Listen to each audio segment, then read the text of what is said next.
Black Star Network is here. Oh, no punches! I'm real revolutionary right now. Support this man, Black Media. He makes sure that our stories are told. Thank you for being the voice of Black America, Roland. Stay black. I love y'all. All momentum we have now, we have to keep this going. The video looks phenomenal. See, there's a difference between Black Star Network and Black-owned media and something like CNN. You can't be Black-owned media and be scared. It's time to be smart. Bring your eyeballs home. You dig?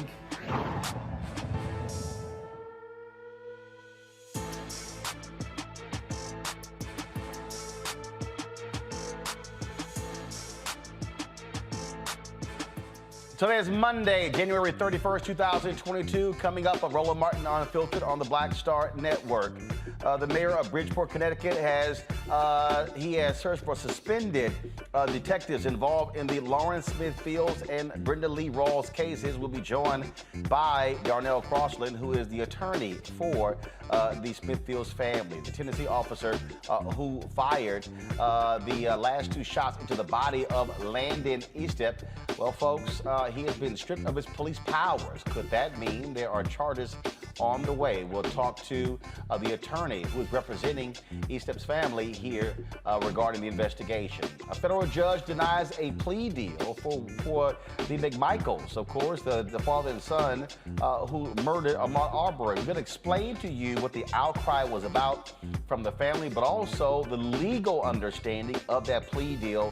We'll be talking with family attorney Lee Merritt. Suicide in the Black community, folks, is on the rise. Tonight, we have a mental health care expert, Troy Byer, to provide solutions for those who think there is no way out but to end it all. Plus, several HBCUs have been the target of bomb threats again. We'll tell you about that. And also, Georgia prosecutors asking for protection after a perceived threat from Donald Trump and his supporters. President Joe Biden's nominee for the Federal Reserve Board, Lisa Cook, is being bombarded with racist and sexist attacks. And did you know people of color have, first of all, poor overall oral health? That's right. In our Fit Live With segment, we'll talk about how to make sure your mouth is always taken care of. Folks, it's time to bring the funk. Roland Martin Unfiltered on the Black Star Network. Let's go. He's got it. Whatever the biz, he's on it. Whatever it is, he's got the scoop, the fact, the find. And when it breaks, he's right on time and it's rolling. Best believe he's knowing. Putting it down from sports to news to politics. With entertainment just for kicks, he's rolling. It's on go, y'all. It's Roland Martin, rolling with Roland now. He's funk, he's fresh, he's real, the best, you know he's Roland Martin now.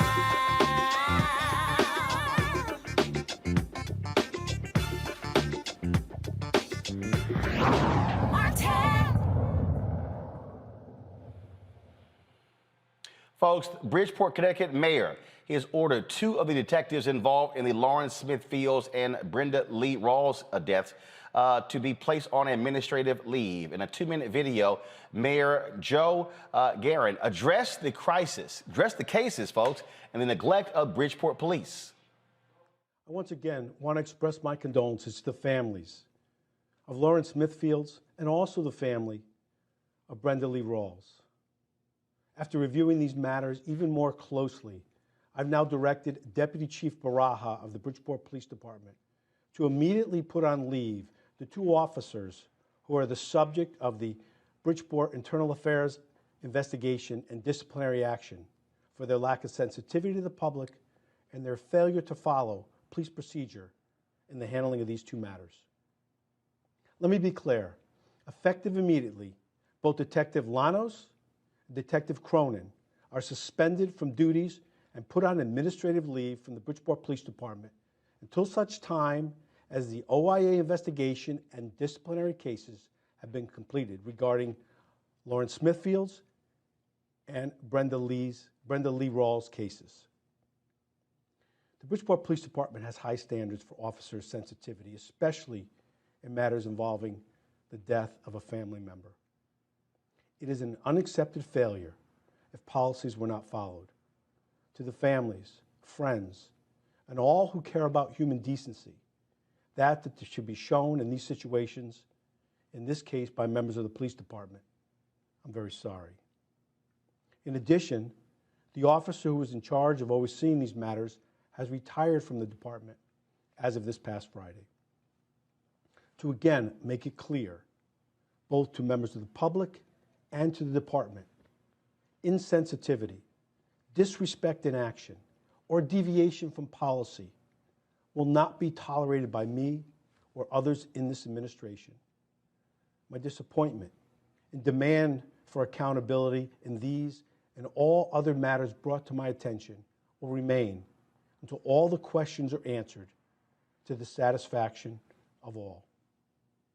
It should also be noted that the untimely death of Lawrence Smithfields and Brenda Lee Rawls are both still under active investigation and have been reassigned to members of the Bridgeport Police Department to resolve. I want to thank Attorney Cosland and the family and the thousands of others for reaching out and asking the questions that needed to be asked and that still need answers. I, as mayor, but also as a father, cannot fully comprehend what must be going through. I can only pledge my continued support to try and ease your pain by getting answers and holding those responsible accountable. Darnell Cosland, he is the Smithfields family attorney, joins us right now from Bridgeport, Connecticut. Darnell, glad to have you back. So one of the cops just mysteriously retires? Yes. You know, I'm looking at your 1906. I'm reminded of the 7 Jewels. Glad to see that you're wearing that shirt. So what we've been learning here is that this department is in shambles, and we've been saying that from day one. So it's either a combination of incompetence, disorganization, or straight out racism. But both of these families didn't get the treatment that they should have gotten when their loved ones died. And my office has since been retained to handle the Brenda Lee Rawls family case as well. And the mayor said just now that he wants to thank me and 1,000 others for asking the questions that needed to be asked, but still have not been answered. Well, that's exactly what we're looking for now, is answers. So we're glad that they've taken this step in the right direction to at least acknowledge liability and responsibility for the inaction of these police officers. But now we want answers and we want some action. So obviously, let's just be clear, pressure made all of this possible. This was not the decision of Bridgeport, Connecticut, an independent decision. It was the pressure. It was from you, from activists, from the family, from the media that forced the mayor's hand to take this action. Absolutely. What I've been saying, and I made a public statement, which is quite clear. Listen, the world and people around the country have responded to our cries for justice. They heard us from as far as Hawaii. And yet still, a month and a half later, we're just hearing from the mayor's office. So my question was simple. If they can hear us from Hawaii, what took you so long to hear us? And so we're saying today that we should have been heard from day one. And I'm not sure if it's political or what it is, but we're glad that we're finally being heard. But when the cameras go off, we still need to have things happening. So we're going to hold this mayor accountable and this administration accountable. And we announced today that the only way that you can hold these people accountable is, as Billy Murphy once said to me, who did the Freddie Gray case in Baltimore, is that you got to let them pay. And we've announced that we're going to be filing a $30 million lawsuit asking for punitive damages, also policy change. But we must let them pay. They have insurances that these cities are bonded by, and these insurance companies are going to get tired of paying out these claims, and they're going to demand that there's more accountability so that they don't have to pay. Last week, the president pro tem of the city council was on our show, and he said that the council was going to write a letter asking the state to take over the investigation. Has that happened? No, I watched that show of yours, and I know you kind of try to hammer this gentleman down to see, is it something that he's just thinking about, or is they going to put a bill before the city council, or what's the procedure? And Maria Pereira, who's a city councilwoman for the district that both these women were found dead in, She hasn't said anything about that procedure, so I'm not sure how he's going about that, but it has not happened yet. That was interesting because he said that was supposed to have been done by Thursday. It didn't happen. Only thing that has happened since then, and I'll be glad to share with you, is that I sent a letter objecting to the ME's report. There was a cause of death and a manner. Cause is the toxins that were found inside Lawrence Smith Fields. And we are shocked that they have fentanyl and antihistamines found in her. Because obviously we know antihistamines put you to sleep and make you unfocused. So it appears that that's a primary date rape drug. The manner could, the ME's office told me it could be choking, homicide, manslaughter, accident. So my question to them is, how did you deem this an accident in total disregard for the facts and the evidence that's here, that she was with another gentleman right before she died, drinking and possibly drugged? So we're objecting to that because that's another way to just disregard Black women and say it was just an accident, nothing to see here, folks. Go about your business. And we're not going to go about our business and walk away from this. Has the family done their own independent autopsy, and if so, when are those results going to be released? So the father of Lawrence Smith Fields commissioned a gentleman who works at the Stanford Hospital here and also does that type of autopsy. And as far as I know, that the autopsy is not completed. And also the father told me last week that there was some funds that were being demanded in order for them to release what they've had so far. So thankfully we have a GoFundMe, and I'm going to be speaking with the family to clear the necessary funds so we have no holdups. So our own pathologists can give us their findings. All right then, and of course, just give out that GoFundMe information again for folks who'd like to contribute. Yeah, so please contribute. If you go into Lawrence Smith Fields on the GoFundMe, it comes right up. And again, Lawrence Smith Fields on GoFundMe, and please help us, support us with investigators as well as pathologists to find the truth and what happened here on this journey to justice. All right, Darnell Cosland, we surely appreciate it. Thank you so very much for joining us. Thank you, Roland. My panel, folks, Dr. Juliana Malveaux. She is the Dean of College of Ethnic Studies, California State University, Los Angeles. Dr. Omokongo Dabinga, Professorial Lecturer, School of International Science, American University, American International Service, American University, and Reverend Jeff Carr, founder of the Affinity Fellowship in Nashville, Tennessee. Glad to have all three of you here. Omokongo, I want to start with you.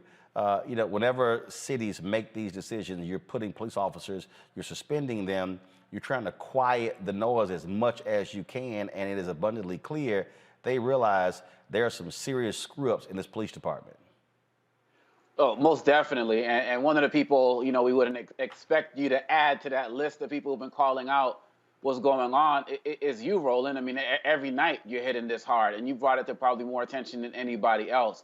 And so, once again, it's just amazing how this platform has done work to revolutionize things across this country. This police department, as the attorney said, is in shambles. And the fact of the matter is we have, the first sister, Rawls, almost 2 months she's been dead. And then with Lauren, we're over a month now. And the fact of the matter is that this police department does not care. And they really do think, by what you were just talking about, by having these little actions here and there, that we're going to go away. No, proverbial heads need to roll. We need to do more to find out about this. The lead detective or whoever who had the opportunity to resign, they let these 2 black bodies be thrown away. And if Bridgeport thinks that these little actions that were done today to put these guys on leave is going to stop us, they need to do more work to clean up their action now. It's like Johnny Cochran said, you got to hit people in their pocketbooks and their hearts and minds will follow. But we have to make sure that they know that whatever judgment they can give to this family is never going to be enough, because we are going to make sure that Bridgeport and every other department across the country knows that our black bodies and our black children and our black elders, Rawls was in their 50s, I believe, they matter. They matter. And every single day we're going to fight to draw more attention. But if they did their job in the first place, we wouldn't need to. How do you let families have family members die and you don't notify them? People got to walk up to, in the case of Rawls, walk up to a man's house and be like, oh, she died over the weekend. And you call yourself an organization that protects and serves the people? You don't protect and serve all of us because you clearly didn't care about them. But we're going to make sure that you do one way or another, because his family will never get justice all they can get is accountability, and they're going to get it. This is the GoFundMe for Lawrence Smith-Fields. So far, 2,600 people have made donations. They've raised nearly $70,000 as a result. So that's that particular GoFundMe. Now, we talk about the other case that is Brenda Rawls. There's also a GoFundMe that's been set up for her as well. And that one is, they've just started that one. That was created 1 day ago, and you'll see there 3 folks have donated so far, and so their target goal is to raise $50,000, and $200 has been raised thus far there as well. Julian, this is, we talk about this all the time, that when we have these cases where African Americans have been impacted, it requires protests, yelling, screaming, hiring of lawyers, doing media attention, just to do the right thing. Roland, these cases both break my heart as a sister who has led Black women organizations, as an educator who's seen young people thrown away, as McMichael has said, thrown away. How does a white boy, and I'm just going to call it like that, a white boy goes, oh, I found her, she was dead, and he just walks away? What is that? I mean, I don't even understand it, but the fact is that people are contributing, people are fighting, people are unwilling to let these lives be tossed. And even as we talk about these lives, what we have to talk about is how many lives have not been investigated? How many times have Black women and men just been seen as throwaway human beings? And the little mayor, with his little comment after the fact, whatever. That's all I have to say to him is whatever. What they need to do is bring the feds in, and that might not even help, to audit that police department. Because if those 2 cases are being dealt with that way, how many other cases have they had? Bridgeport, Connecticut is not different from Harlem, New York, or from Los Angeles, California. This happens all over the country. But finally, Roland, partially thanks to you and partially thanks to protests, you have people who are saying, no more. But we can't make this episodic. We have to stay on top of it, because we only make it episodic. We say, okay, that was one case. No, we have millions of Black bodies that have been buried somewhere because somebody didn't give a hoot. Jeff, the thing that that is so clear to me is that this is what we call a callous disregard for Black life. Mm-hmm. Surely. First off, I want to say thanks to everything that you've done, Roland. Literally, I know people who did not know about this case until they heard about it on this show. So I think with what everyone has said, what Dr. Odubinga said, what Dr. Malveaux has said, very, very, very clear that we're talking about a disregard of Black life, but how do we push back against that? How do we create spaces for us to stand for ourselves and to continue to put pressure on the power systems that are out there until they buckle? We're seeing now that in this digital age, we have a remarkable opportunity to rally people that we didn't have before. When I was in college and I was an early activist, we used to have to actually type out things, put them on flyers, slide them under the doors, go out into the neighborhoods, tack things on telephone posts, get the wheat paste and just placed it over the electrical boxes to try to raise awareness. Now we have the internet, we have the digital space, and more importantly, we have Black-owned media like this, which gives us the ability to tell our story, to push the narrative, to get people into a space of awareness and alignment. So I don't want to minimize that. It's a wonderful, wonderful opportunity for us to now continue to push. We've seen in recent years, there are 2 points on this I want to make. One about how police, and then how we stand together using the digital space to force this issue. We always have talked about a step in the right direction. We've heard the accolades being given to the mayor here for making a step in the right direction. There were protests that have been taking place over the last 7 or 8 years that have now begun to evolve. At first, if you remember, people were calling for accountability. They were calling for police officers to be fired. We realized that wasn't enough. Then we were calling for police officers to be indicted. We realized, especially with the George Floyd issue, that indictment was not enough. We had people celebrating the indictment, and in the middle of celebrating the indictment, we said, wait a minute. We're seeing that these officers are getting off and being irresponsible and not being punished.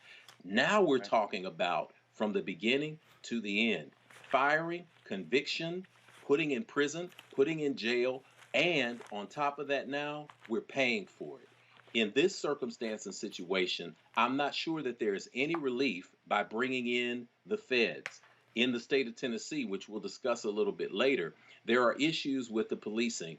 And what happens is the district attorney and the city announce, well, we're going to make this transparent by turning it over to the Tennessee Bureau of Investigation. We're going to allow the state and the feds to investigate the cops here, and that makes us believe that it's transparent. But as long as there is a code of blue, alluding to something Dr. Malveaux pointed out, we can't fully trust that the code of blue is going to indict and convict itself. So hitting them in the pocket, coming together around Gofundme, we now have no excuse for being able to support each other across the board. And as the Attorney Cosland said, Brother Cosland said, we now have an opportunity to stand for ourselves, support ourselves, and push this until we hit them in the pocket. Absolutely. And so, folks, we're going to continue focusing on this case. When new details arise, we certainly will be right there giving you an update on exactly what's going on. All right, folks, I got to go to a break. When we come back, our daily Black and Missing update for you as well. Plus, we'll talk about a variety of other cases. Later in the show, we'll talk about what took place today in Georgia for two of the men who were convicted in the death of Ahmaud Arbery. The family was not happy at all with a proposed Department of Justice plea deal. We'll tell you what the judge has decided, but also break down exactly what that plea deal was all about. Folks, you're watching Roland Martin Unfiltered right here on the Black Star Network.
Don't you think it's time to get wealthy? I'm Deborah Owens, America's Wealth Coach, and my new show on the Black Star Network focuses on the things your financial advisor or bank isn't telling you. So watch Get Wealthy on the Black Star Network.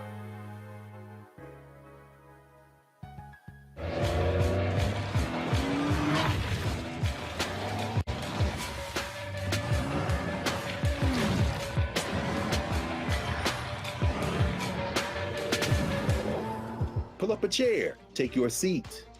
The Black Tape with me, Dr. Greg Carr, here on the Black Star Network. Every week, we'll take a deeper dive into the world we're living in.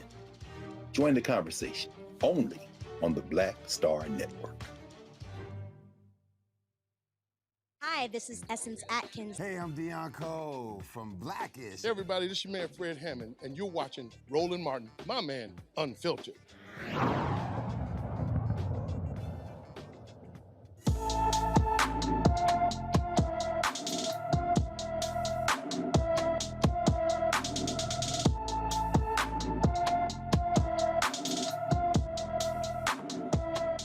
All right, folks, Mac Bell has been missing since January 11th. The 16-year-old has not been in contact with anyone since. He's a native of Miami, Florida, is 5 feet 7 inches tall, weighing 120 pounds, with black hair and eyes. If you have any information, please contact the Miami Police Department at 305-579-6111. That's 305-579-6111.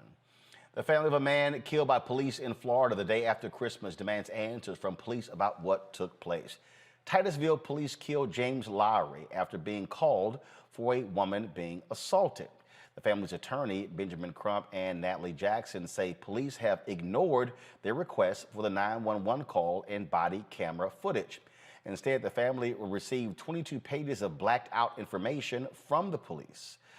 This is one of the stories that, again, that we've been covering. The family has been, of course, demanding action. This is, again, it goes to, folks, what we keep trying to tell you is this constant situation where families lose loved ones. They don't feel as if they're getting the right information from police. They're not sharing the right information as well.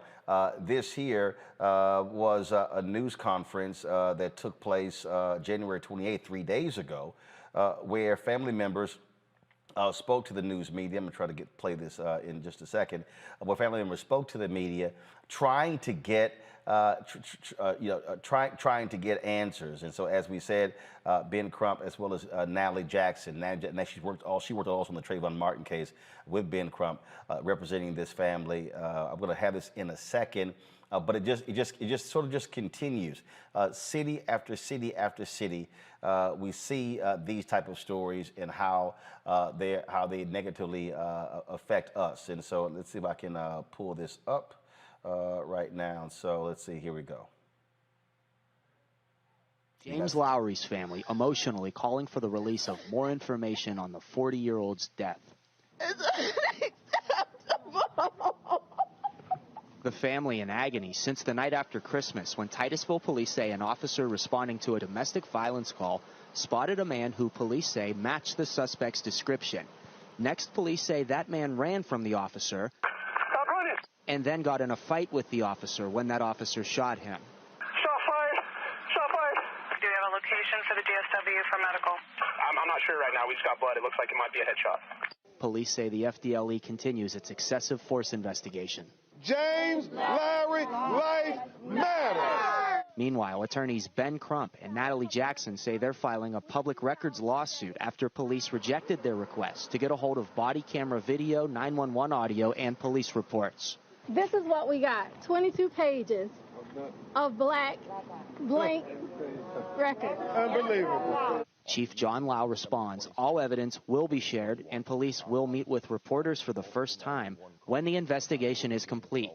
Police have not answered if Lowry was the domestic violence suspect. His family believes he was misidentified.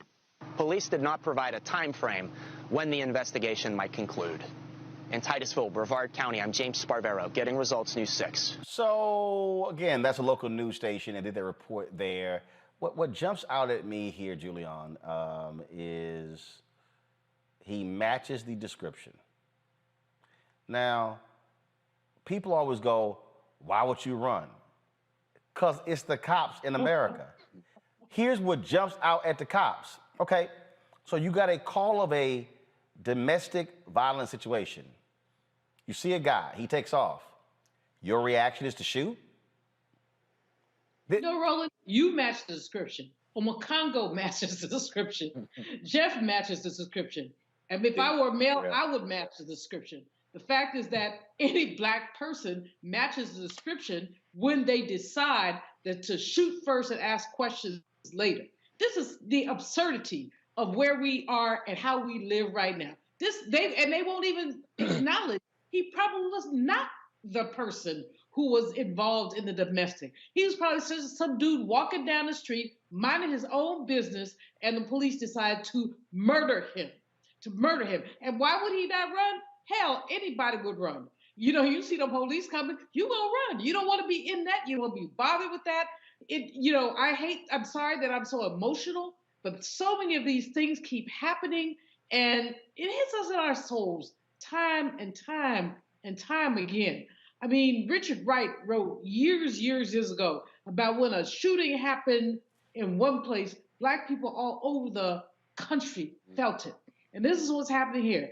The mother's reaction really speaks to the fact that she knew her son was not up to no good. And then Sister Lawyer, who held up all those redacted pages, make it clear the police are unaccountable, just unaccountable. So here we go over and over and over again. But the nonsense, he matched the description. Bubba the Fool matched the description. Matched the description.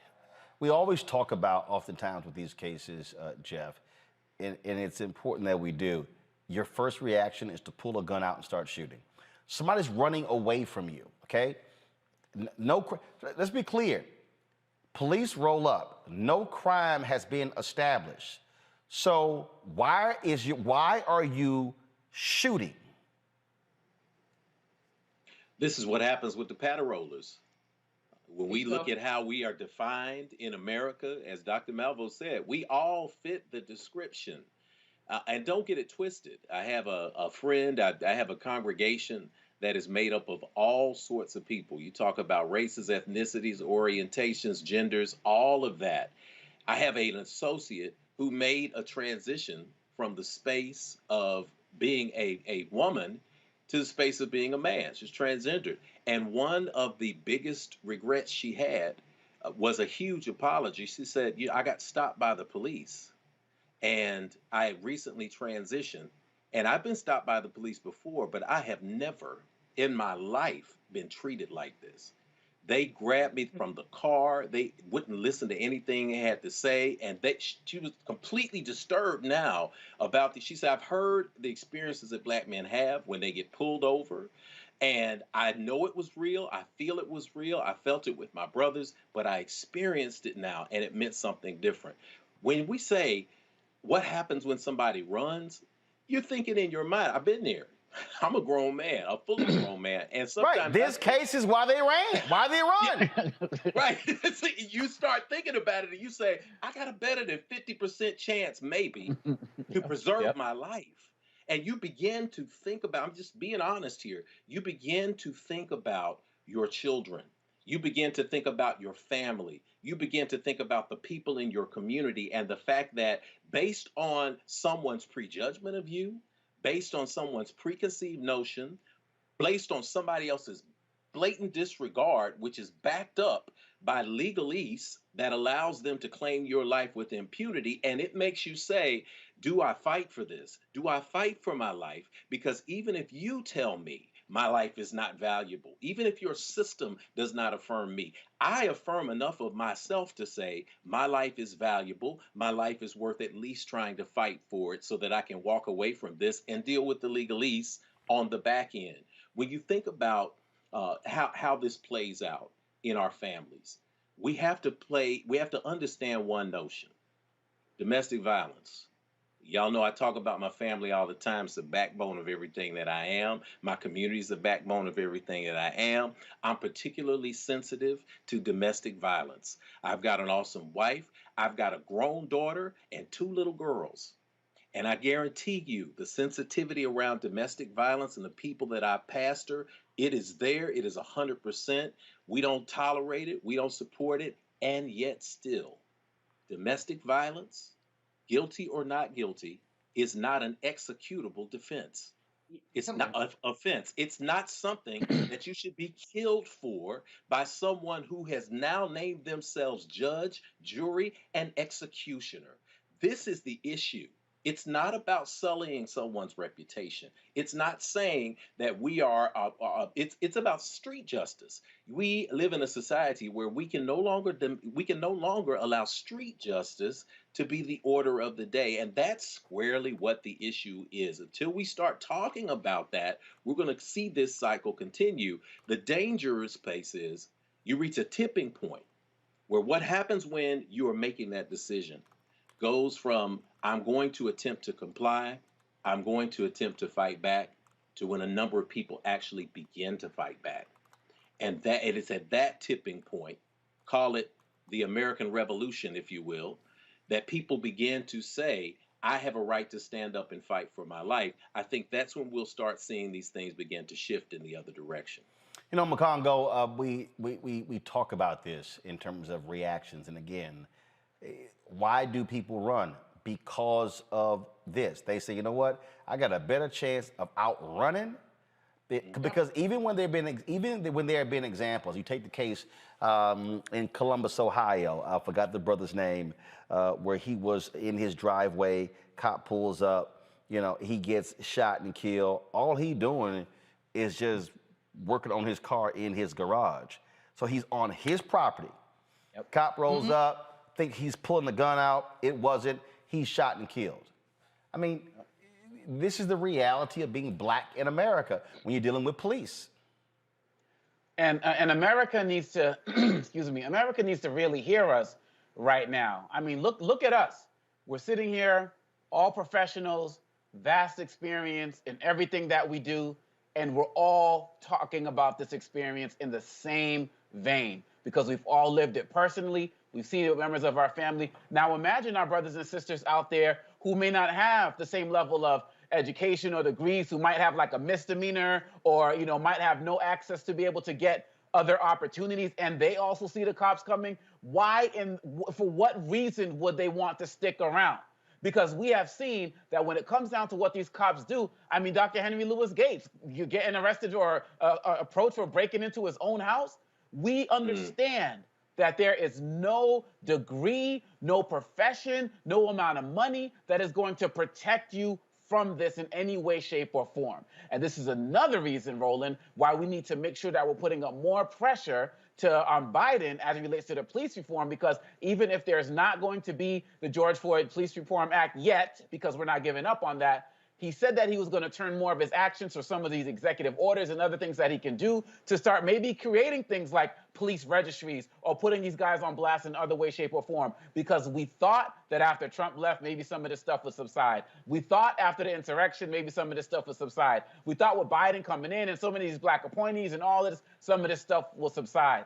These officers are more emboldened to do what they are doing today. Body cams hasn't stopped it. Right. Us recording our own videos with our own, had a couple of situations with Chauvin and so on and so forth where it was effective, but by and large, those haven't even mattered. And now Republicans are trying to introduce laws where even personally recording these things are banned as well. We have to keep the pressure up, and America needs to hear us because this affects every single one of us with our complexion. And you have example after example, and I got to give kudos to Mr. Crump and Ms. Jackson and Lee Merritt and all of these other brothers and sisters out there who have to have so many families cry on their shoulders every single day, it seems, and they're still fighting for us because they know that our lives matter. All right, folks. Speaking of Our Lives Matter, several historically black colleges and universities were impacted by bomb threats that were called into their campuses today. Southern University, also Bethune-Cookman University, Albany State, Bowie State, Delaware State, Howard University. Again, all of these institutions were impacted today by these bomb threats. They went down on lockdown, issued shelter-in-place orders. That's what we've been seeing. Now, the campuses were cleared and no hazardous materials were found. At least 3 HBCUs, including Howard, received bomb threats earlier this month. And so clearly it's coordinated what is going on. And it's a huge nuisance, of course, because it's also screwing up students who are in class. And so that's what we're seeing take place.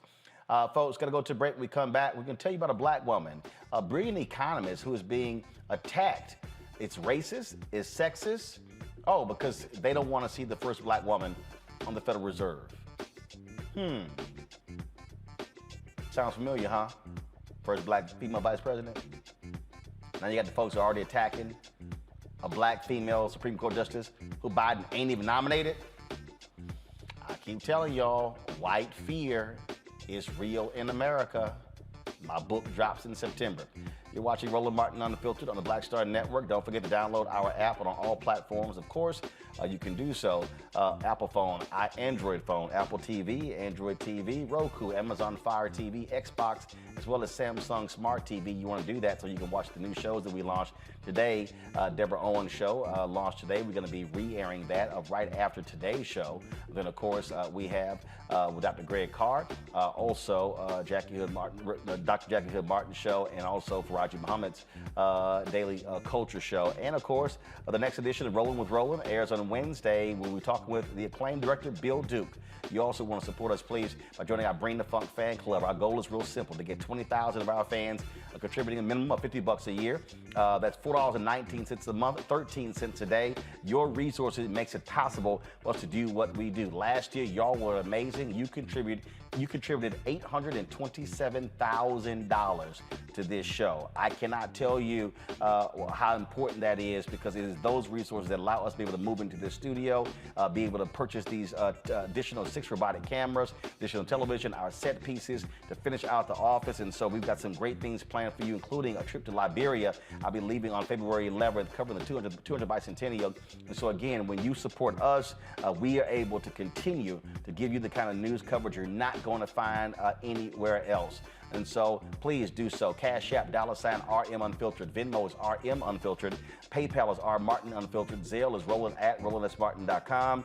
Roland at RolandMartinUnfiltered.com. All the folks who give during the show will get personal shout outs all throughout the show. So if you give between now and 8 o'clock, the next hour and 17 minutes, you'll get a personal shout out from me, no matter what you contribute. All right, folks, going to a break. We'll be back in a moment.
Hi, this is Dr. Jackie Hood Martin, and I'd like to ask you a question. Is your life teetering under the weight and stress and pressures of everyday life? Well, let me tell you, balance isn't easy. Join me each Tuesday on Black Star Network for Living a Balanced Life with Dr. Jackie. We'll laugh together, cry together, cheer ourselves on, and pull ourselves together. Learn tips and tools that will help you with the everyday stressors. So join me each Tuesday on Black Star Network for A Balanced Life with Dr. Jackie. We're all impacted by the culture, whether we know it or not. From politics to music and entertainment, it's a huge part of our lives, and we're going to talk about it every day right here on The Culture with me, Faraji Muhammad, only on the Black Star Network.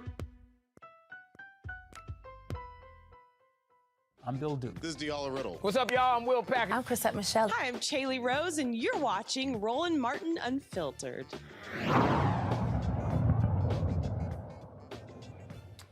President Biden's nominee for the Federal Reserve Board is getting slammed with racist and sexist attacks. Dr. Lisa Cook is an experienced economist who teaches economics and international relations at Michigan State University. She also held several positions at Harvard University. Cook was a senior advisor of finance and development at the U.S. Treasury Department. She served as a senior economist in the Obama administration. If confirmed by the United States Senate, she will be the first black woman ever on the Federal Reserve Board. Opponents of her nomination claim she is underqualified, too radical, and lacks experience, and is selected due to her race. Dr. Malvo, sound quite familiar. You are an economist. That resume is... Hey, Lisa Cook rocks. I know her. Really? She ain't got credentials? Come on. Black women economist. And if she's radical, I'm off the planet. This sister, literally about as moderate as they come. She's good. She knows what she's talking about. This is so effing disgusting, Roland. So disgusting. Her work, you can look up her papers. You know, there's never been a Black woman on the Fed because Black women economists have always been peripheralized. Sadie Tanner Moselle Alexander, first Black woman to get a PhD in economics, which she got from the University of Pennsylvania, was never able to teach economics at any of our mainstream universities, not even, frankly, at Howard University, because my brothers, I love them, but their patriarchy kind of has some issues. There's something, my mentor, Dr. Phyllis Ann Wallace, was the first Black woman to serve as a researcher at the EEOC, and she had to jump through hoops to do that. She was the first Black woman to get a PhD in economics from Yale University. We have a history of Black women achievement in the economics profession, and Lisa is great. The sister rocks. She's so good. So these little stupid, that means I was not using profanity on your show, Roland. I know y'all talk about me, but these stupid idiots who are attacking her because of, as you said, white fear. This woman is going to bring a different perspective to the Fed. 20 years ago, I wrote a piece saying, put a nurse on the Fed. Why? The Federal Reserve Act does not say the person has to be a PhD economist. It does, and half of them, Jerome Powell didn't have a degree in economics. So many of them don't have degrees in economics. But what they have is what the people think of as sense. She has more sense than all 7 of them suckers combined. And she will do a stellar job. But you know, when you start opening the door to Black women, what you're doing is saying that others too can come through. Latinas, American Indian folk. When you open it to us, you're saying that there's room for others. And these white men in their putrid patriarchy are afraid that a qualified Black woman might call them on their nonsense. Again, forgive me, I'm emotional today, because when I saw that, yesterday was somebody who wrote something in one of those little right-wing wags about her, talking about affirmative action. Hell yes, she's an affirmative action select if it means that all y'all white boys were for affirmative action selects. I got my PhD in economics from MIT, and yes, it was affirmative action, because they did not there were 2 of us in my class, and we're the first 2 to be admitted to MIT's econ department. Lisa's about a decade younger. Brilliant woman. Come on, y'all. I mean, white people are crazy. They're just MF crazy. And it makes me so angry to see qualified Black women being sidelined because white boys don't have no sense. Well, I love it how Congo, they love to attack Black professionals because, you didn't go to the right school. Then when you went to the right school, you got into those schools because you were Black. No, I got it here because I can do it. And then when you excel, then as you go through all of that. See, this is why Clarence Thomas is full of shit.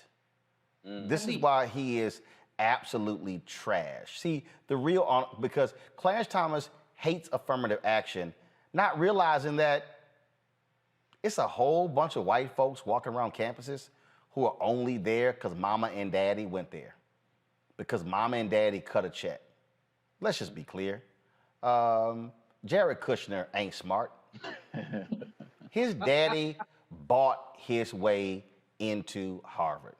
Donald Trump ain't smart. He's dumb. His own sister admitted he dumb. His daddy bought him into Wharton. So can we please just stop playing these silly little games? And here's and so there was a poll that was done, and I commented over the weekend, and they dealt with the Supreme Court position. ABC News did a poll, and it was something like, 76% of Americans don't want race to be a factor in choosing a Supreme Court nominee. And my response was, I really don't care. I really don't care what y'all think. And I said, also, get the hell over it. I mean, here's what I'm not going to do. I am not interested in making these type of white people comfortable. I'm not even about to, we ain't even gonna engage in a resume conversation. Yep. We're not even going to go down that path because I worked at CNN for 6 years. It was a whole bunch of white boys there who had no business with some of those jobs. And black folks could not walk through the door at all. And so I'm just not interested in playing that game. And so I'm not trying to convince them. I'm not trying to make them feel good. I'm not trying to present a litany of people who can vouch for them. I'm just going to be like, you know what? Y'all just kiss my ass. You know, I hear you, man. And the policy for us has to be to do not engage on so many levels. This country has had affirmative action since its inception for white people. It's called the complexion of connection. When you have people who can come over here from Europe and already be guaranteed a plot of land, you know, the list goes on and on and on. They've been doing it historically. And so when we come in with the qualifications that we have, like a Dr. Cook, and let's be clear, we know that there are incredible black women with doctorates and degrees in economics, but we know throughout history, black women have been taking care of the economics in our hood with no D behind their name because they're just that good at what they do in terms of taking care of the community and the family. And so when we have this woman, Dr. Cook, with this impeccable resume, when we have whoever is going to be the next Supreme Court Justice nominee, we already know that the resumes are going to be impeccable because that's what black women do. They don't come half-hearted with this type of stuff when it comes to these types of positions and professions. So you're right, Roland, we have to just not engage. Yo, look at the qualifications, call it a day. Every time I get into an argument, the only arguments only last about maybe 2 or 3 tweets on Twitter because I realize the intellect is lacking with some of these people. The first thing that they want to do is say, oh, how did you get your doctorate? Oh, you're a doctor? Oh, this, so on and so forth. This is all they know how to do is be haters. And when they say radical, etc., black is synonymous with radical. That's all they see. I heard Ted Cruz talking on an interview saying, why do we need to have a black woman on the Supreme Court? Black women are only, 6% of the population? Seriously? We can make the fundamental argument that this country has been built on the body of the black woman in so many ways, shape, or form. And you don't want to recognize that? Over 150 Supreme Court justices, and none of them have been a black woman?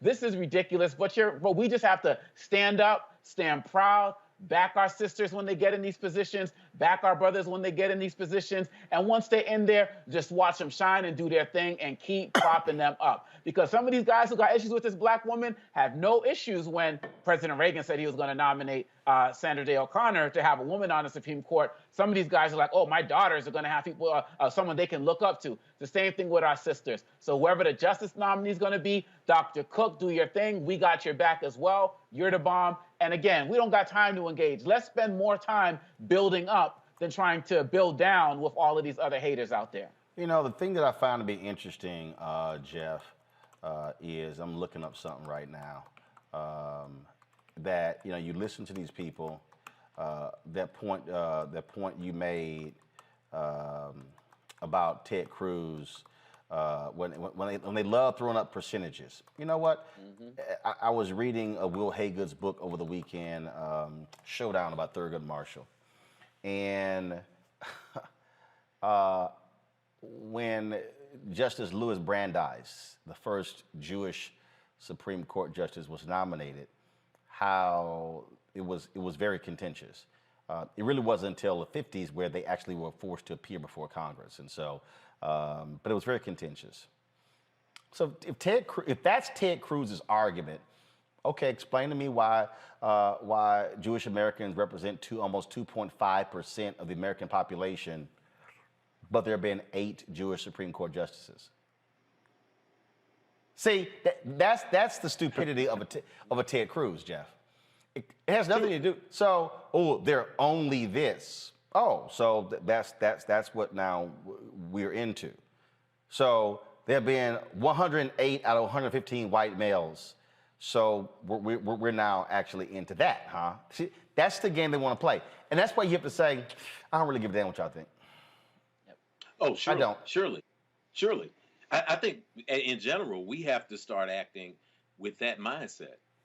We have to stop paying attention to how they feel about us. We live in this white supremacist, oppressive structure, a systemic structure, of course. Of course, we navigate through it. Of course, we conquer all. Of course, we still find our way to be successful no matter what they do. We still find a way to align ourselves with our purpose and still succeed in spite of all of this. But at the top of this pyramid, this white male ideal that really lies to America and tries to convince us that we exist in a meritocracy. Any one of us who's been in any professional situation, we knew pretty quickly after we got out of school and even going through school that we do not live in a meritocracy. We are working hard with degrees, we are working hard with experience, and we are working next to someone who we have to teach how to tie their own shoes, metaphorically speaking. So we've seen this myth be dispelled. When we hear people talk about Dr. Cook, we hear this conversation and this attack on black women, we have to put that in perspective. When we talk about the great Nas in one of his quotes, he says, poor or rich, don't nobody want a brother, sister having fill in the blank. They don't want you to have anything. So there's always an additional hurdle. There's always an additional excuse. It's extremely ironic that here we are in the midst of celebrating, seeing a freedom fighter like Harriet Tubman being put on the money, and yet we can't get a brilliant mind like Dr. Lisa Cook to secure the money and make sure that the money is good. The irony is terrifying. What we're seeing and what we're hearing in the coded language is not you, because you won't support the structure. We hear celebrations of blackness when we hear, you don't have a problem. They didn't have a problem with Clarence Thomas and pointing out, oh, we have a black man on the Supreme Court. But we know that, as Chuck D said, every brother ain't a brother because of color, just as well could be undercover. So it's the mentality that they're attacking when they're attacking this sister.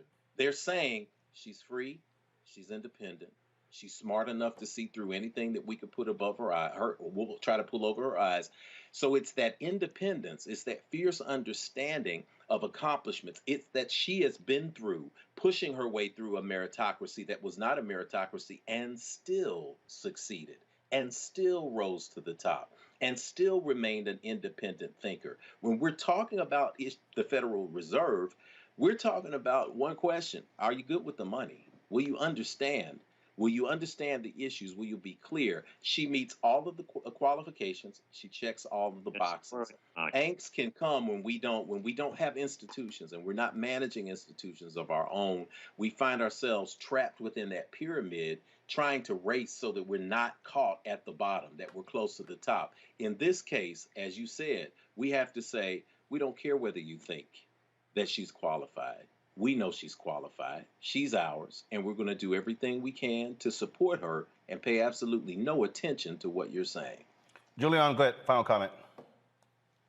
Lisa Cook not only is eminently qualified, but she brings a different sensibility to the Fed. When we talk about monetary policy, interest rates, all that, we've talked about this on this program before, Roland. Here's the issue. Interest rates, hikes or declines don't affect the population evenly. They affect it unevenly, and that's what they're afraid of. They're afraid of looking at the diversity in our population and how public policy and monetary policy especially hits black people harder, hits poor people harder. That's the sensibility she's going to bring to the Fed, and that's what they don't want to hear. Absolutely. All right, folks, let's now go to Tennessee, where an officer involved in the shooting death of Landon Eastep has been stripped of his police powers. Nashville Police Chief said the 25-year-old veteran, Brian Murphy, fired the last two shots during the deadly encounter. We showed you this video just the other day, folks. Again, trigger warning to anyone. If you need to turn away, please turn away right now. I'm going to read a little bit more, and then we're going to play the video in about 15 seconds. Eastep was killed by police on Thursday while walking on the highway. 9 officers thought he pulled a gun on them, and they opened fire. Watch this, folks.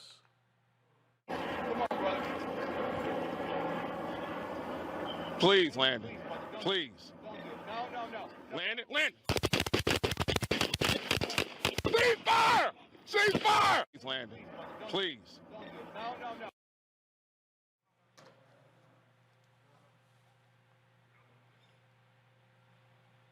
Joy Kimbrough, the attorney for Landon's wife, Chelsea. She joins us now from Nashville. Joy, glad to have you on the show. So, you had 9 cops surrounding him. 9 cops. Well, actually, there were more than 9 cops out there. There were far more than 9. There were 9 that shot. So 9 fired shots. Right. And but there were many officers out there. And so he reaches in his pocket. Now, first of all, we heard different reports that when they pulled up, did he have box cutters? What was in his hand? Well, what's interesting is we have not seen this alleged box cutter. No one's seen it. You know how normally if there is like a shooting and a gun is recovered, they'll show you, they'll blow up the picture of the gun. We have not seen this box cutter yet. So in the video, he reaches back, pulls something out. What was that? Was it a phone? Was it? No, there was, we're not sure what that is, and we've never been able to really get like a good picture, a good view of it, but it was some like thin, silver, metallic like object. It was very small. I don't know, maybe compared to a nail clipper or something. It's something of that sort. But they couldn't ascertain what it was, and then when he pulls it out, their instinct is to shoot to kill. Has anyone explained to you why no one had a taser? Listen, I have no idea why they jumped from 0 to 100. I have no clue. And my understanding is they had been out there over 30 minutes. So I don't, here in Nashville, our Metro Council will give the police department anything they ask for, any amount of money. So recently, they just gave them over $3 million because they wanted new tasers. They spent over $9 million on SUVs. They give them anything they want. So this is a well-equipped department. They have tasers, they have guns, they have dogs, they have pepper spray, they have rubber bullets, they have anything you can think of. They have it all. And I just, the thing that is just beyond me is this was clearly a man who had some issues. Did he have a history of mental illness? Anything along those lines as it relates to his condition? Anything like that? Yes, he does. My understanding is he was bipolar and schizophrenic. So he definitely has a history of mental health issues. But even if he had not, I still do not understand how this started as a man, a welfare check is my understanding. A man sitting on a guardrail on the side of the road, not bothering anybody, not obstructing traffic, not doing anything to anyone. I don't know how it went from that to 1 officer, to 2 officers, to 3 to 4 to 5, to, it was no less than 20, 25, 30 out there. No, I do, because that's exactly what happens. And the problem is when you have a welfare check, a wellness check, and again, they were out there more than 30 minutes, it was abundantly clear something was wrong with this man. And so this is why people have been saying you bring in mental health professionals. You do not send out cops whose first instinct is to pull out weapons, and they are trained to shoot to kill, not to wound, to shoot to kill. And so I'm still sitting here going, okay, if you were out there that long, and clearly, and we played the audio, and we can hear the officer say, look, man, we don't want to be begging, don't want to do this here. I don't understand why you don't, that's not where you go, guns down, hit, pull a taser, and even after a certain period of time, and granted, you don't know what he's carrying, that's why you also have a taser. And what's more disturbing, that voice you hear negotiating with him, is our understanding that that was the off-duty officer who pulled up that's in another county. He had his family in a car. His wife actually calls 911 to say, hey, if these officers start shooting, I'm going to be in the crossfire. So this is an off-duty officer driving down the street. He gets out of his vehicle and he's doing all the negotiating. Wow. I mean, it's just ridiculous. But in Nashville, Tennessee, when it comes to our Metro Nashville Police, they get an F when it comes to being prepared to deal with people or citizens with mental health issues. We get an F. We get an F. They're just not equipped. And this was not, within a year span, this was not the first person to be shot by a Metro officer with clear mental health issues. They killed a homeless man. They killed a homeless man in the woods. His mother had called in and asked them to check on him. His name was Jason Griffin. They killed him. There was a young lady who called the police. Her name is Melissa Wooden. She called Metro Police and asked them to come kill her. She no longer wanted to live or whatever. They go out there. She's holding a souvenir baseball bat in one hand and an axe in the other hand. Officers are out there. She has no gun, nothing that's deadly. They shoot her. She does not die, but they tase her first and then they shoot her, and now she has a colostomy bag. So, I mean, they're just ill-equipped. They're not prepared to deal with people with mental health issues, and it makes no sense because they get every dime they request. Every penny they even think they want, they get. It's approved. Indeed. Joy, what's next for you and the family?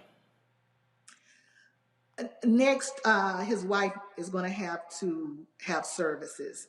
He still has not been buried. They still haven't had the service. So that's what's next. You know, this is we're still in the initial stages. It's very hard on her. They got married May 21st. They haven't even been married a year. He has a teenage son that he leaves behind. So I guess just arrangements, those arrangements are what's next. But we do want officers held accountable here. We want officers held accountable. They've already decommissioned one, and the one they decommissioned is the one, you hear them say stop, ceasefire, whatever. He's the one that, even though Mr. Eastep is on the ground, clearly on the ground, no threat, he continues to shoot. That's him, Brian Murphy. So he's been decommissioned. So I expect that there will be some type of criminal investigation as far as he's concerned, but there needs to be an investigation as to all officers out there that day. It was like a firing squad. They executed that man, that mentally ill man. They executed him. And I just hope this isn't one that gets swept under the rug, because it's bound to happen again and again and again. Indeed. George, and let me just say this, and they're not really, you know, I heard you talk about it on one of your shows. We had another officer who was convicted for killing Daniel Hambrick. Now, the grand jury indicted him on first-degree murder. However, some deal was made, and the Judge Monty Watkins, allowed him to be sentenced to 3 years, which he will only have to serve a year and a half of that. But we really aren't holding these officers accountable here in Nashville. It is certainly a sad story. Joy, we appreciate it. Thank you very much for joining us on Roland. Thank you, Roland. All right, folks. A Georgia DA asked for FBI security after Donald Trump held a rally in Conroe, Texas.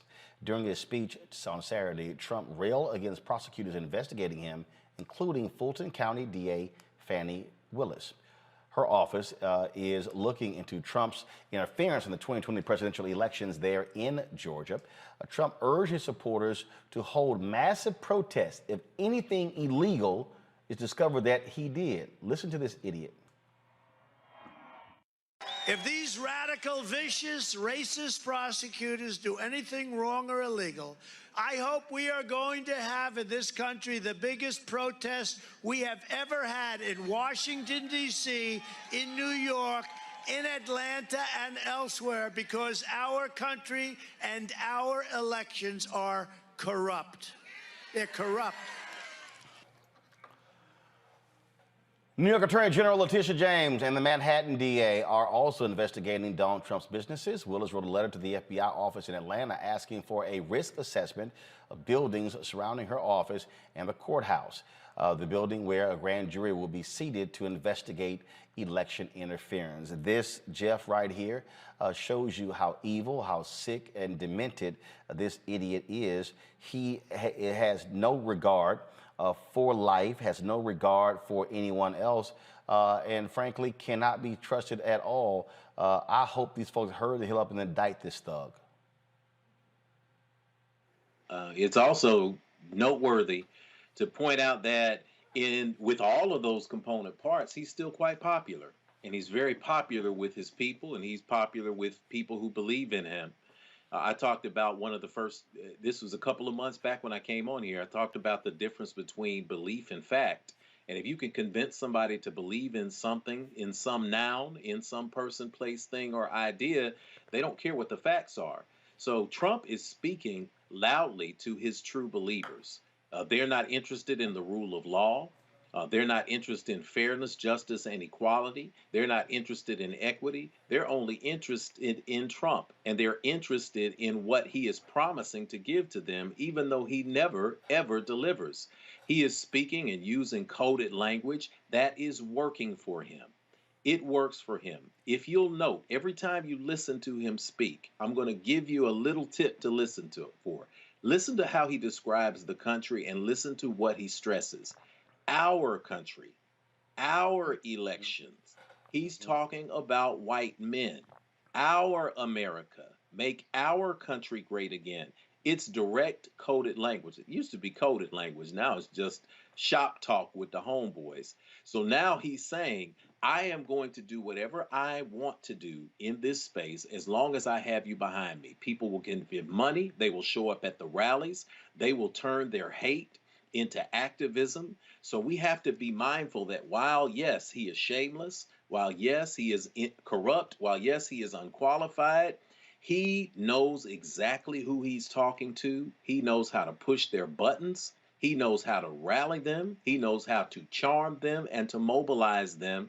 And that is why Donald Trump is still dangerous. This is why we have to make sure that we don't sit back on our laurels and just allow this to go unchecked. Julian. You know, the orange orangutan is, I don't curse on your program, so I won't call his name. The orange orangutan is at his highlight of stupidity, cupidity, ignorance, and arrogance. But the fact is that these prosecutors who are well within their rights in their jobs that they were elected to are being treated to horrible, just horrible treatment. And let's be clear in terms of what Jeff said. He's not going after white men. He's going after women. He's going after black women. He said horrible things about Letitia James. He said horrible things about this sister here in Georgia. What he's basically doing is going after those who are perceived as other. So he's attempting to set up a tableau where it's white men and everybody else.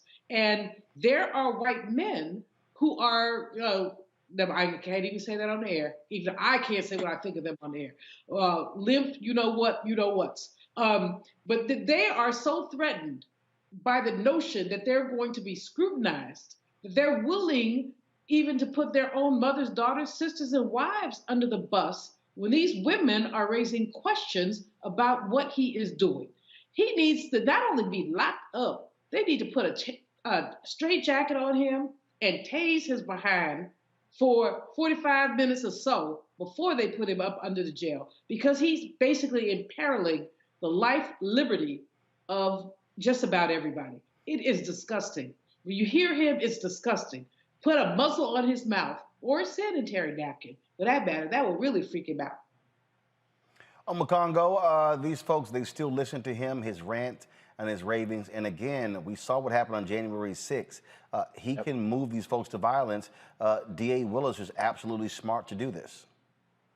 Oh, absolutely. And he called at that rally for the largest protest that America has ever seen as it relates to any actions that these women's offices may take. So we could be talking about something greater than January 6th. I think we also, you know, Brother Jeff was talking about paying attention to the words that he uses. Let's also remember, let's listen closely as well. When he goes after people like Liz Cheney and Kissinger and all of these other types of guys, he may call these guys are not patriots or traitors and so on and so forth, but he never uses the word racist, never uses that word until talking about these two black women. So if everything that he said in that rally, the most dangerous word that he can throw out to that audience is that word racist. These women not only need protection in their offices and for their staff, they need round-the-clock protection. We've seen what has happened across these countries in these school boards and this fake, you know, critical race theory argument and what these people will do over mask policies and all of this other type of stuff. Imagine what these folks will do to hear that two black women are coming after their lead. This is no joke. And these two sisters need to invest in private security in addition to all of the FBI stuff. We have to start going the distance to make sure that our community is protected, because we've seen what they're willing to do to each other as it relates to these insurrectionists and January 6th and so on and so forth. They could give two cares about us. This is real, and it needs to be taken serious in every way, shape, and form. All right, folks, hold tight 1 second. When we come back, we'll talk about today's developments in a federal courtroom in Georgia, where the Ahmaud Arbery family vehemently opposed a Department of Justice plea deal between two of the white men convicted of murdering Ahmaud Arbery. We'll break down exactly what this plea deal was, how federal courts works when it comes to these deals. We'll also be joined by one of the Arbery family attorneys, Lee Merritt. You're watching Roland Martin Unfiltered right here on the Black Star Network.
Pull up a chair, take your seat.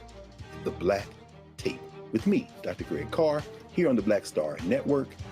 Every week, we'll take a deeper dive into the world we're living in. Join the conversation only on the Black Star Network. Hello, everyone. I'm Godfrey, and you're watching Roland Martin Unfiltered. And while he's doing Unfiltered, I'm practicing the wobble.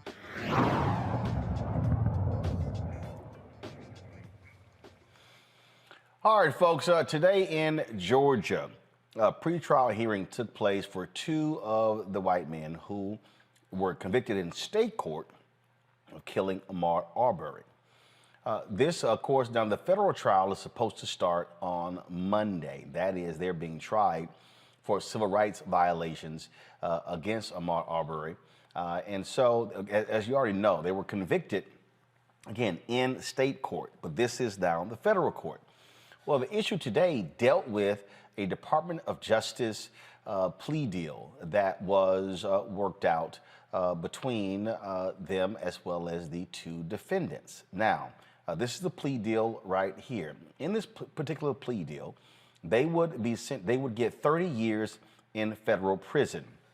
But in addition to them getting 30 years in federal prison, as part of the plea deal, they also would confess to the actual crime, that they chased Ahmaud Arbery down because of his race. Now, in this plea deal, they also would waive any federal appeal as well. This would ensure they will be incarcerated regardless of the outcome of any of their state appeals. Now, this set off the family of Ahmaud Arbery. They were not happy with this deal because, based upon this deal, they would serve the first 30 years in a federal prison, and after 30 years, if they are still alive, they would then be transferred to a state prison.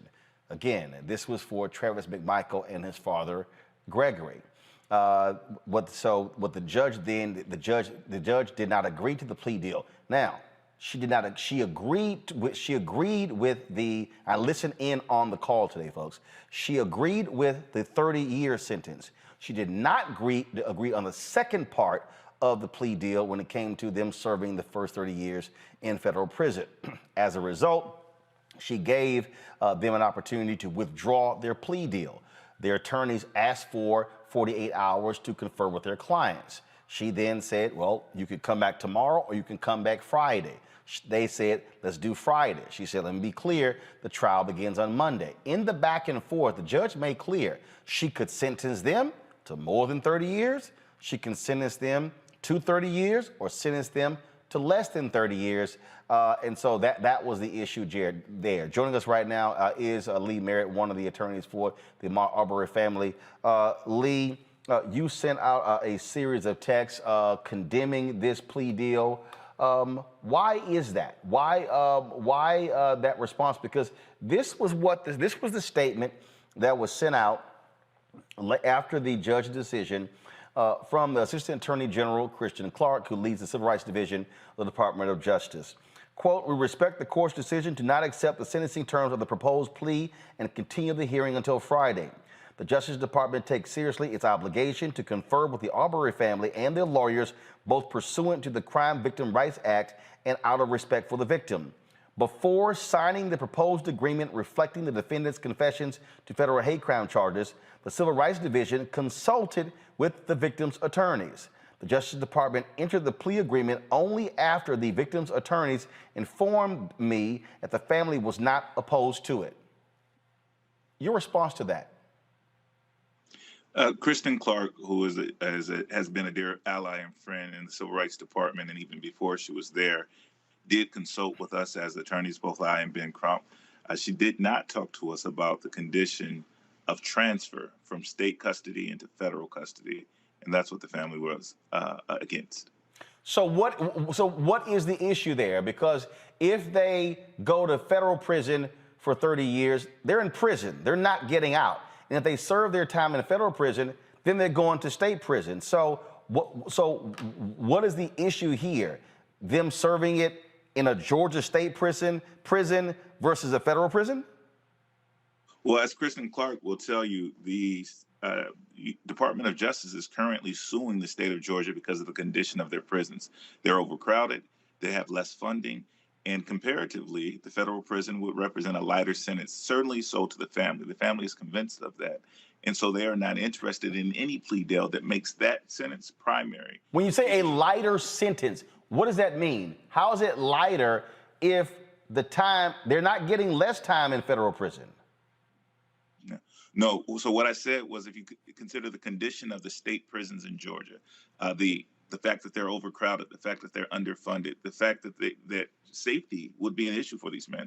This is something that the family wanted to consider when, and obviously these men think that this sentence will be lighter because they're fighting desperately to be transferred to federal prison. Okay, I'm still trying to understand this. Okay, so is the family saying because Georgia prisons are overcrowded, underfunded, and they're in horrible shape, they want to see them there. That's correct. Okay, so that's why when you keep saying lighter sentence, that's really what you're talking about there. And so now, here's the other piece here. They're appealing on the state grounds. Was a part of the federal plea deal, they are admitting to the crime. Doesn't that pretty much negate any potential appeal because they are admitting to it that he was pursued due to race, and so you pretty much slam dunk. You can try to appeal all you want to. You ain't getting out because you're going to have this federal sheet of paper where they have stated that they pursued him and killed him based upon his race.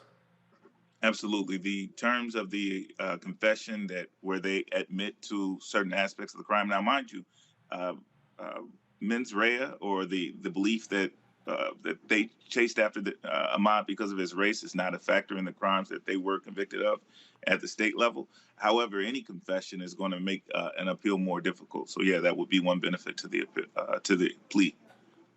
Also, this DOJ plea bargain, it also would mean they can't appeal on the federal level.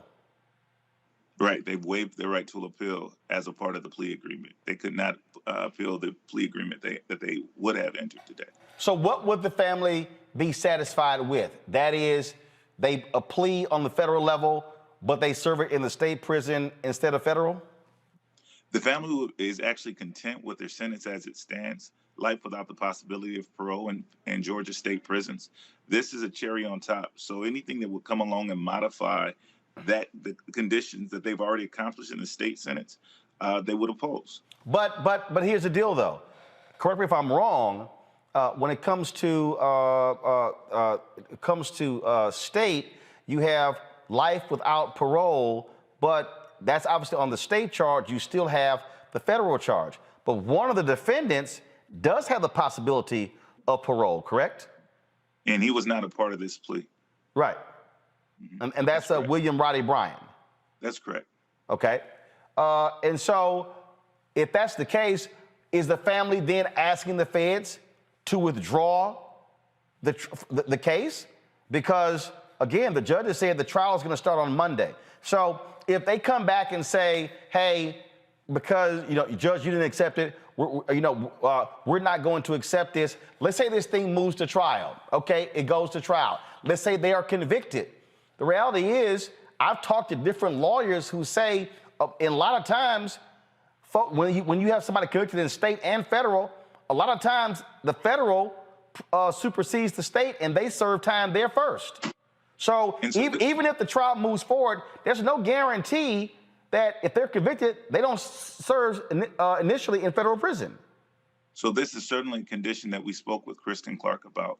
And she assured the family, because of the primacy of the state case and the fact that the charge for murder was more serious in terms of weight at the state level than the federal level, without a plea deal, they stay in state prison. Okay, no. Without a plea deal, they stay in state prison if they're not convicted. No, even if they're convicted. Based upon what? Based on the representations of Kristen Clark. No, based upon, but is there a statute that says, is there a statute, and I've been asking people for it, is there a statute that says the state takes precedent over federal? There are factors that are considered. It's not a statute. There are two factors that will play here. First, who received the sentence first? So the fact that the state received the sentence first, and again, this is as was explained to us by Kristen Clark, the head of the Civil Rights Division of the DOJ. So the fact that they received the sentence in the state first makes it more likely that they will first serve out the state sentence. And then in addition to the seriousness of the charge, here, kidnapping versus murder. Murder is the more serious charge. It's the sentence that they would play out first. I want to bring in Glenn Ivey, former federal prosecutor, in here. And Glenn, I want to ask you that because, again, I see y'all sitting here, people saying, oh, this is confusing. And I need people who are watching, some of y'all like, okay, Roland, move on. No, I'm not going to move on because too many people out here are utterly confused by what's going on because a bunch of y'all not lawyers and you don't understand what's happening in the criminal justice system. And so I've been watching people all day, all pissed off about the plea deal. Some saying, well, I don't understand why the family is acting this way because you don't understand what's going on here. And so that's why we're having the conversation. Now, Glenn, explain to us, how does this thing work? You got a state conviction, but now you got a federal trial that's supposed to start on Monday. Well, what does anybody supersede someone? I mean, who works that out? Yeah, I mean, typically the way that would work is you would do a plea agreement that encompassed the state and the federal case at the same time. So there'd be a coordinated effort, and then typically the federal sentence would go first, or be the entire sentence, because typically the federal sentences are stiffer than state sentences. Now, because they have been convicted, these two, life without parole, that's life without parole. That's about it.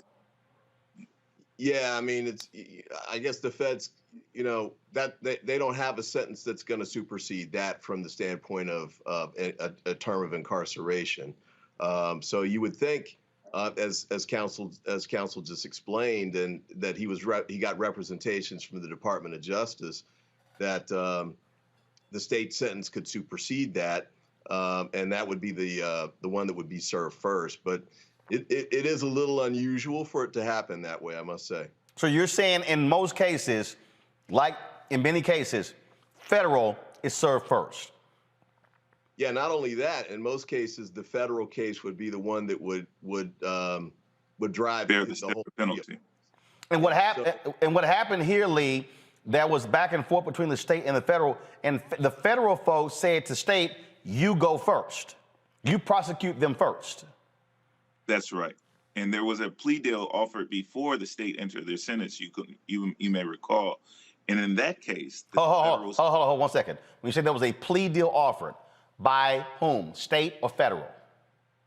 By the federal government. Got it. Go ahead. Yeah. So the DOJ considered a plea deal prior to the state sentencing. In that case, the men would have served their time in federal prison first. Because of that, the family decided to take their chances with the state sentencing to see if they would get a more severe penalty. Okay. So you're saying that prior to the state, them being convicted on the state level, the DOJ approached them about a plea deal on the federal charges. That's correct. Well, for both charges, as counsel just mentioned, they would have done the two of them together. Got it. Oh, okay. Hold up. So again, see that sort of changes it. They were approached about a plea deal on the state and federal charges, and the family said, "Let's wait to see what happens on the state with the state case." That's exactly it. Okay. The judge rules. Glenn, the point I asked Lee this. Okay, let's say the McDaniels don't accept. They said they pull their guilty plea. Judge says trial starts on Monday. Let's say they are convicted in federal court. Then what? Yeah, it's a pretty unusual scenario. I hear counsel, saying that the Department of Justice represented that the state would go first from the standpoint of incarceration. Usually it's the other way around. Usually the federal sentence is what drives all of this process at the state and federal level. Usually it's coordinated, so it is a little odd. But the fact that it would be a longer sentence, because it's a life without parole sentence. Maybe that's a factor. I guess the other question would be which judge decides as well, which one would go first. And, and typically issues like where they serve their sentence, at least at the federal level, the judges don't even decide that. That would be the Bureau of Prisons who would make that decision. Bureau of Prisons. That's exactly it. Yeah. So, and again, it's interesting, folks like, oh my goodness, you're complicating this. Y'all, it actually is complicated. Because the fact of the matter is, you actually rarely see this. That's true. I mean, you rarely see this. Take the cop who killed Walter Scott. Hung jury on the state level for murder charges. What did he do? He took a plea deal on the federal level as opposed to going to a third trial on the state level, and that's why he's sitting in federal prison. And so people need to understand that this is unusual in terms of how this happens, because what have we historically seen? Historically, we've actually seen people found not guilty on the state level, and then we've had to depend upon the federal government to convict them in a hate crime trial. Rodney King. Yeah, Rodney King case is a perfect example. And again, those two cases involving police officers, this obviously is different in terms of what happened. Well, Lee, we certainly will see when we go to court on Friday what they're actually going to do. The judges made clear that, look, if you don't accept this plea deal, the trial starts on Monday. To my panelists, either you have a question for Glenn Ivey or Lee Merritt. Julian, Omakongo, or Jeff? Glenn. Julian, go. Well, what I'm curious about in terms of this, I love what the family is saying is make him go to the worst prison that to the worst prison they can go to. Is there any mitigation? Can judges or others say we want to give them a break? Yeah, I'm just concerned about how this plays out. Well, if you mean at the federal level, typically no, because they're violent offenders. So, at the federal level, you have, they call them club feds. They're still jails, but they're certainly not what you'd see at the state level from the standpoint of accommodations and the like.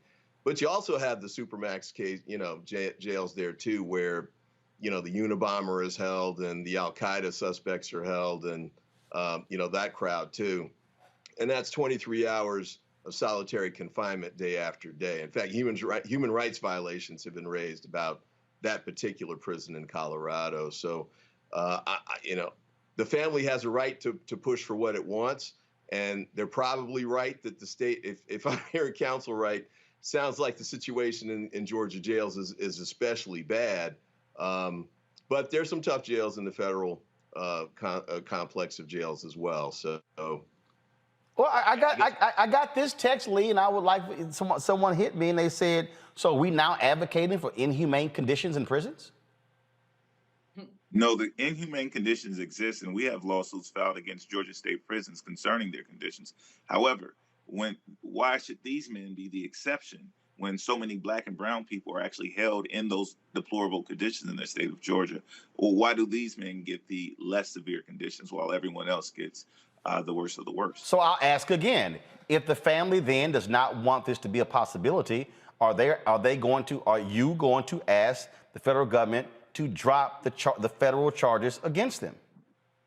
Because if you drop the federal charges, there's no conversation. They're going to prison. They're in life without parole. There is no discussion about potentially going to federal prison. Because as I said, you can move forward with this, and then they can be convicted in federal court, and the judges may decide they're going to go to federal prison first. And so all this was for naught. So will you do that?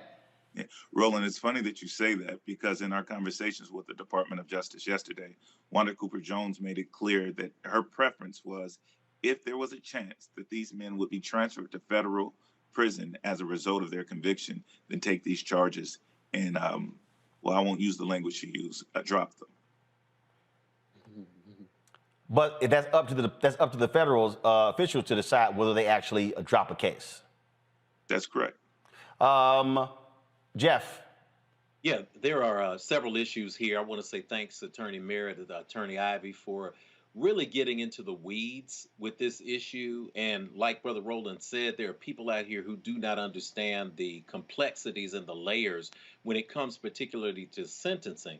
When you talk about the state system versus the federal system, some of those differences come into play, including the quality of management, the size of the prison system itself. The federal prison, I think there are about 122, 123 federal prisons, whereas there are over 1,700 state prisons, and they tend to be poorly run.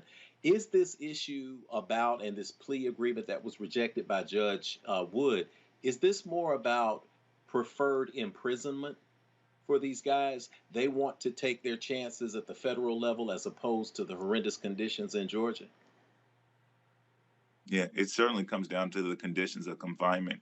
And in Wanda's statement to the court, she repeatedly referenced the conditions of confinement is what she was hoping to maintain, that she wanted these men to serve their time where her son was murdered, where she raised her son, where she paid her taxes, in the Georgia state prisons. And if there's a problem with the Georgia state prisons from a humanitarian standpoint, fix the prisons. Glenn, any comment? Well, I think it's certainly a challenge. What's going on in prisons across the country, and this is true at federal prisons too. COVID is a challenge at the federal level. They have a lot of jails or prisons. Washington, D.C. actually faced some challenges with their jail as well. And I filed requests to get prisoners out of jail early because of these conditions at the federal level. So it's a challenge that I think we need to keep our eye on. I understand the family has a unique concern here, but the challenge of the condition of our prisons, we've got to keep our eye on that ball because they're inhumane. People don't get a chance to get the types of training and education that they could benefit from. So when they come out from a reentry standpoint, they've maximized the chance to really be productive citizens again. But in the case of these two, they're not coming out. I mean, if they do go to federal prison first, when they finish federal and they're still alive, they're going to state prison. If they go to federal prison first. Congo, final question. First of all, thank you both for your tireless work on behalf of the community. The question that I have is that if they were willing to sign something admitting that they targeted Arbery because he was black, is there some possibility where some types of hate crime charges can also be added to whatever they're dealing with, just so another message can be sent as it relates to that area as well? Well, actually, so that's what this plea bargain would be. So they would be the plea bargain. They would be plea bargaining to pleading guilty to federal hate crime charges. Right now, they've already been indicted and charged with violating his civil rights, federal hate crimes. So the multitude of this. So they will be pleading guilty to those charges. And so today, what the assistant U.S. attorney said in the courtroom, she said it was important for the purpose of the public to get this guilty plea, to find them convicted on these hate crime charges. Lee, your thoughts? Yeah, the hate crime charges are not available at the state level. And obviously they're pressing them forward in the federal case. However, for the family, they're mostly concerned about these men serving out their state sentence. All right, then. Any response to that, Glenn? No, I take that point. It would be a powerful, I think, admission by both of these men that what they did was based on racial animus.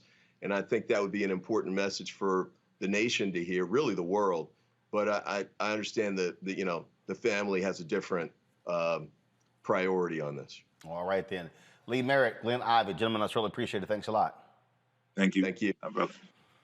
So one of the reasons why it was important to have that conversation and give that time to it, because frankly, a lot of people out here, y'all know what the hell's going on.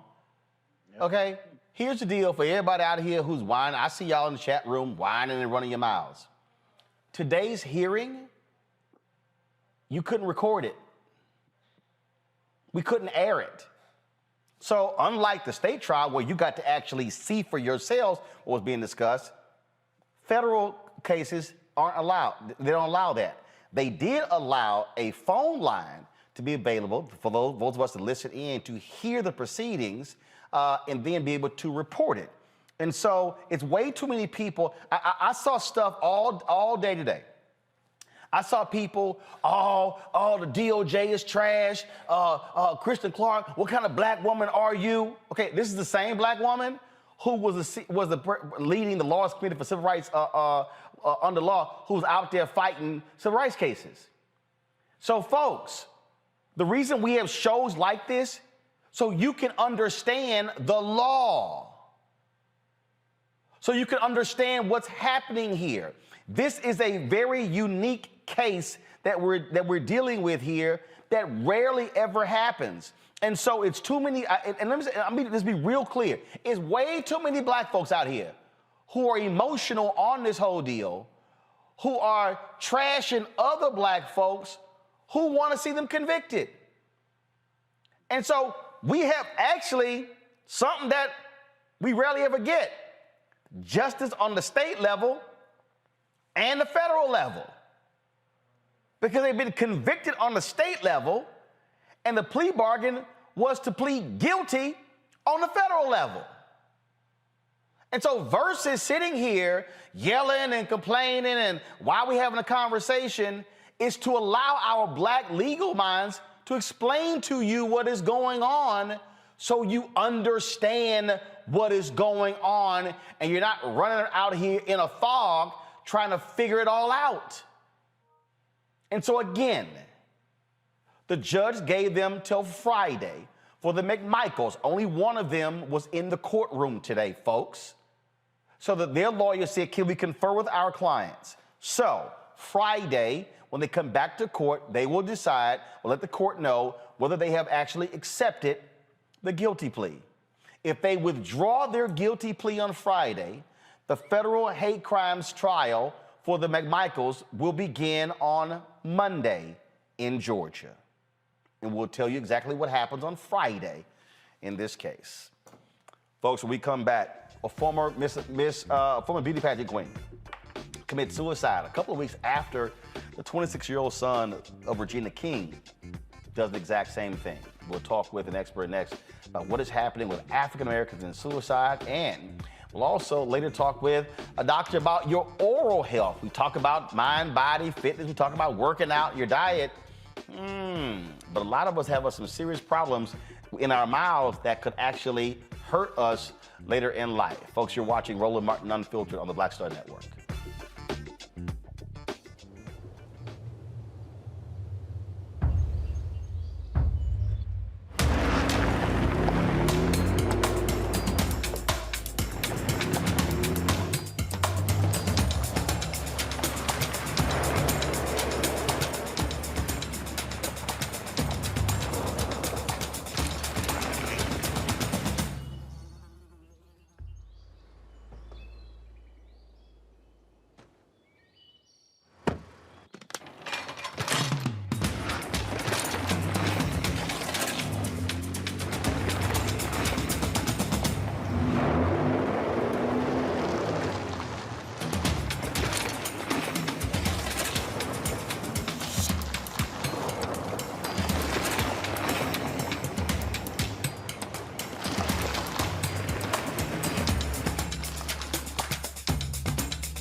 Hi, this is Dr. Jackie Hood Martin, and I'd like to ask you a question. Is your life teetering under the weight and stress and pressures of everyday life? Well, let me tell you, balance isn't easy. Join me each Tuesday on Black Star Network for Living a Balanced Life with Dr. Jackie. We'll laugh together, cry together, cheer ourselves on, and pull ourselves together. Learn tips and tools that will help you with the everyday stressors. So join me each Tuesday on Black Star Network for A Balanced Life with Dr. Jackie. We're all impacted by the culture, whether we know it or not. From politics to music and entertainment, it's a huge part of our lives, and we're going to talk about it every day right here on The Culture with me, Faraji Muhammad, only on the Black Star Network. Hey, I'm Cupid, the maker of the Cupid Shuffle and the Wham Dance. What's going on? This is Tobias Trevelyan. And if you're ready, you are listening to and you are watching Roland Martin Unfiltered.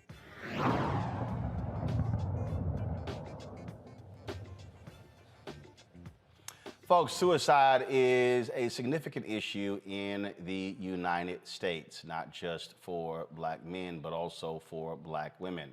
Yesterday, the news of Chelsea Ward killing herself, jumping off a building in New York, shocked so many people across the country. Of course, she was Miss USA in 2019, was a TV correspondent for Extra, and also was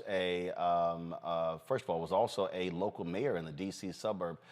Chelsea was also a lawyer in New York.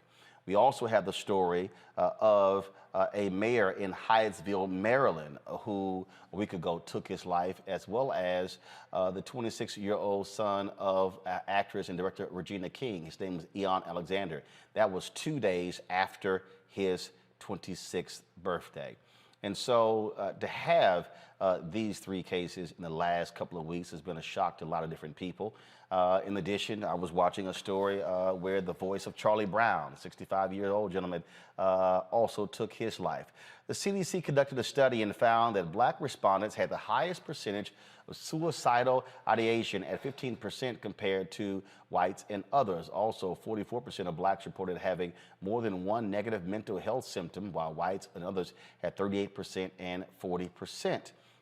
There's a common misconception, oh, black folks, we don't kill ourselves.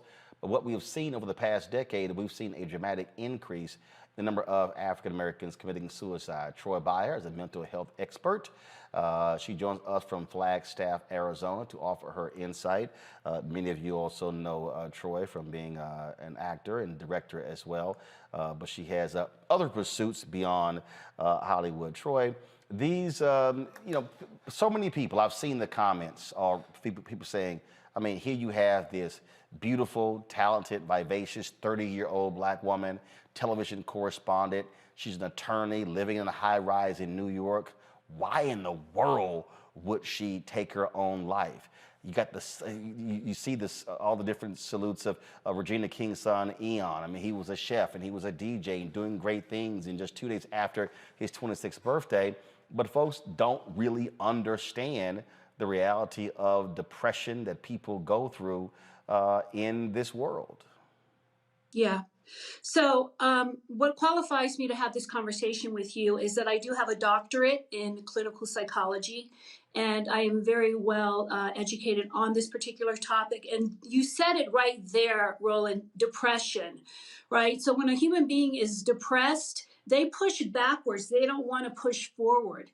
And when you are pushing backwards continuously, then you don't even want there to be any momentum. You want to stop the action because the pain of moving forward is just too painful. And I think that's really what's happening here is that people are just depressed. We don't have futures that we're excited about living into.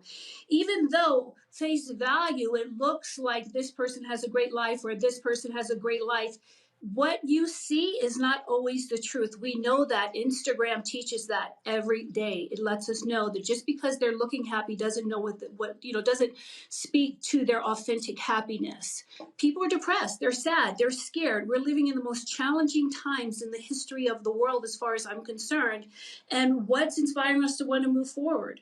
Well, that's the question. And also the issue, and I've seen different posts where Chelsea talked about anxiety.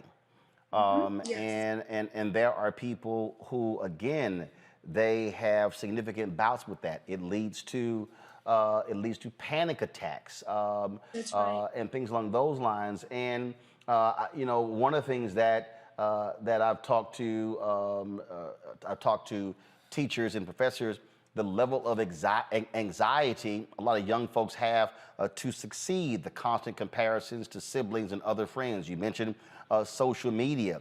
I remember I was at a movie junket one day, and I was talking to this guy, and he was saying how this was a grown man with children, a wife and children, and he said how he had to get off of Instagram because he took nice vacations, but he was just so despondent looking at celebrities and others and what he was seeing on Instagram that he was being depressed by it. And I said, wait a minute, are you serious? Yeah. So you have this where we're now living in this world where you're being constantly compared to others as well. And a lot of people talk about that level of anxiety, how they can't handle it. Right. Listen, the hustle is real. It is real. We're trying to keep up with the Joneses in a way like never before. Anxiety is the inability to control an outcome. Okay, it's all future based, right? So that's why when we have anxiety, and when we're having a panic attack or dealing with depression, we need to know how to take care of ourselves. And that's my job. That's why I went and got a doctorate in clinical psychology, because I'm dedicating my life to teaching human beings how to self-regulate in the space of despair and anxiety and panic. We have a first aid kit for physical challenges. Do you know we do not have a first aid kit for mental challenges? So a first aid kit takes care of your physical challenge until you can get to a professional. As far as I'm concerned, the mental first aid kit that I'm creating will allow a person to self-regulate until they can get to a professional to help them. People commit suicide because they feel like it's the only option. The pain is so great. I also want to add in that when we're experiencing emotional or psychological pain, the same exact region of the brain is activated that is activated when we're experiencing physical pain. So it's very real, but we have not been trained. We have not been equipped with the tools and information to take care of ourselves. And that's what my life work is all about, because I am done hearing about people taking their lives because the pain was unbearable. The pain is real, but it can be bearable if you have the right tools, the right information, and if you have the desire to live. And I can't imagine that beautiful spirit, any of the people that I know that have died recently, did not have the desire to live. It was just too painful. To that particular point, I'm going to go to my panel for questions in just a second. When we talk about what people are dealing with, actor Michael Madsen, his son, also recently took his life. Wife, children. He served in the military. Dad said had no idea. There were no indications whatsoever. And again, the outward appearance is one thing. You take Chesley. Not only was she a lawyer, a TV correspondent, had an MBA as well. I think people confuse. Oh my God, here's somebody. I mean, how do you have these amazing credentials, and you've done all of these different things, and you're 30 years old, and then you would actually do this. This was the last post that she made on Instagram, and this was posted after 6 a.m. on Sunday, and it was authorities say it was around 8:15 when she apparently jumped from the high rise in New York. She said, "May this day bring you rest and peace," with a red heart. When you talk about what somebody who's being tormented, what they're going through, they're searching for those two things, rest and peace. Yeah. Listen, Roland, just, everything that glitters is in gold. I mean, I've attempted suicide twice. I know the plight, I know the journey. And one of the reasons I left show business and went into psychology is because I was tired of the rejection and tired of the hustle. And I was really suicidal. I was like, I've got to stop this. No one would have ever thought that about me. They're like, oh, she's got it together. She dated Prince. She was on Dynasty. You don't know what happens when someone goes home and they shut that door. That's when the real deal comes out. And like I said, if you don't have anything in your future that's really inspiring you and lighting you up, you're going to depress backwards. So yeah, she was definitely glistening and she was golden, but her soul was broken and she didn't have the tools to fix herself. And that's what my life work is about, again, is teaching you how to do you. Jeff? Because you can. Sure. First of all, I want to say thank you, Dr. Troy, for not only your career, but all of the intersecting spaces that makes you uniquely qualified to put what you're putting into the world. Thank you for walking in your purpose. Thank you for healing others. And I know it's a thankless job. When I'm in the ministry here in this space, I counsel people, and I'm a very practical minister. I understand that you can't pray these things away. You can't put oil on somebody's head and expect for it to go away or point them to a verse in a scripture. It's all about getting them the tools, getting people the tools that they need to work. And this affects all of us. We get on Instagram and social media, and to use a music metaphor, we compare our daily singles to somebody else's greatest hits. And it can move us in a place where we reflect, and we reflect on the past. It creates the regret. We start thinking about the future, and it creates the anxiety. And when we talk about the neurological process, I want to give you a moment and just tell us about the brain process as it relates to trauma. Because if I'm correct, people look and they say, oh, it wasn't that bad. A person just, they fell down some steps. I got in a car wreck. But as we are especially developing trauma, if I'm correct, trauma registers the same for different people. It sure does. Okay, so talk about that a little bit. Yeah, and thank you for introducing that into the conversation a little deeper, because it's so relevant. Trauma is hugely impactful, especially emotional trauma, because it has an impact in a way that we can't really see. So we don't know that listen, if you break your arm, that's a physical trauma. We know we've got to put it back in place. But when you're dealing with emotional trauma, we don't know to what extent the trauma is impacting you. So what happens is when we're dealing with any kind of threat, especially emotionally, Our brain, the part of our brain that is responsible for logic and reason, which is the frontal cortex, I call it the CEO of the brain, it shuts down. It's no longer available to make wise, smart choices. We're activated then by the reptilian part of our brain, which is only concerned with fight or flight. And when the fight looks too big, that's when the flight sets in, and that's when suicide kicks in. And that is not done within a consciousness of logic and reason. It happens in a space of primitive survival. That's the part of the brain that's instructing you to kill yourself. So that's why I teach people within seconds how to disengage from that reptilian brain like that, reactivate that frontal cortex, and make some very reasonable choices until they can get the proper help. It's all science. It's all doable. We just need access to the information. So thank you for before I go to Omekongo, this just in here for TMZ, Walking Dead actor Moses J. Mosley, dead at 31. Cops suspect suicide. Yeah, there we go. Omekongo. Wow. Thank you, Dr. Bayer, for all of the work that you're doing. As somebody, myself, I was suicidal as a teen. And the question I have for you is now as a parent raising kids, 3 kids between the ages of 7 and 15, what are some of the modern day signs that, and I work with youth across the country, so I see things, but from an expert who does this like you do at the level you do, what are some of the signs that we as parents, educators, anybody who has young people in our life or in our charge should be looking for as it relates to signs of possible suicide ideation and attempts? First thing is isolation. Whenever you see a child or an individual removing themselves from community, community is congregation, it's common union, right? You have people that you unite with. So when you start to see an individual withdrawing and going into solitude and isolation and removing him or herself. So if you look at some of the posts of people who've committed suicide, there's a 2-week space of no communication when they would post every day, and all of a sudden for 2 weeks there's nothing. So I look for these patterns. So you want to look for behavior that is a departure from their norm. Now, I want to say something to parents, and I'm just going to tell one on myself. As much as I know about emotion regulation and psychology, I've had challenges with my children and them wanting to not be here because they weren't able to see past whatever they were challenged with. So suicidal thoughts don't discriminate. You got to know that. And so you have to make sure that you just equip yourself and you're looking for the signs. So when it does show up, you are equipped and you are prepared.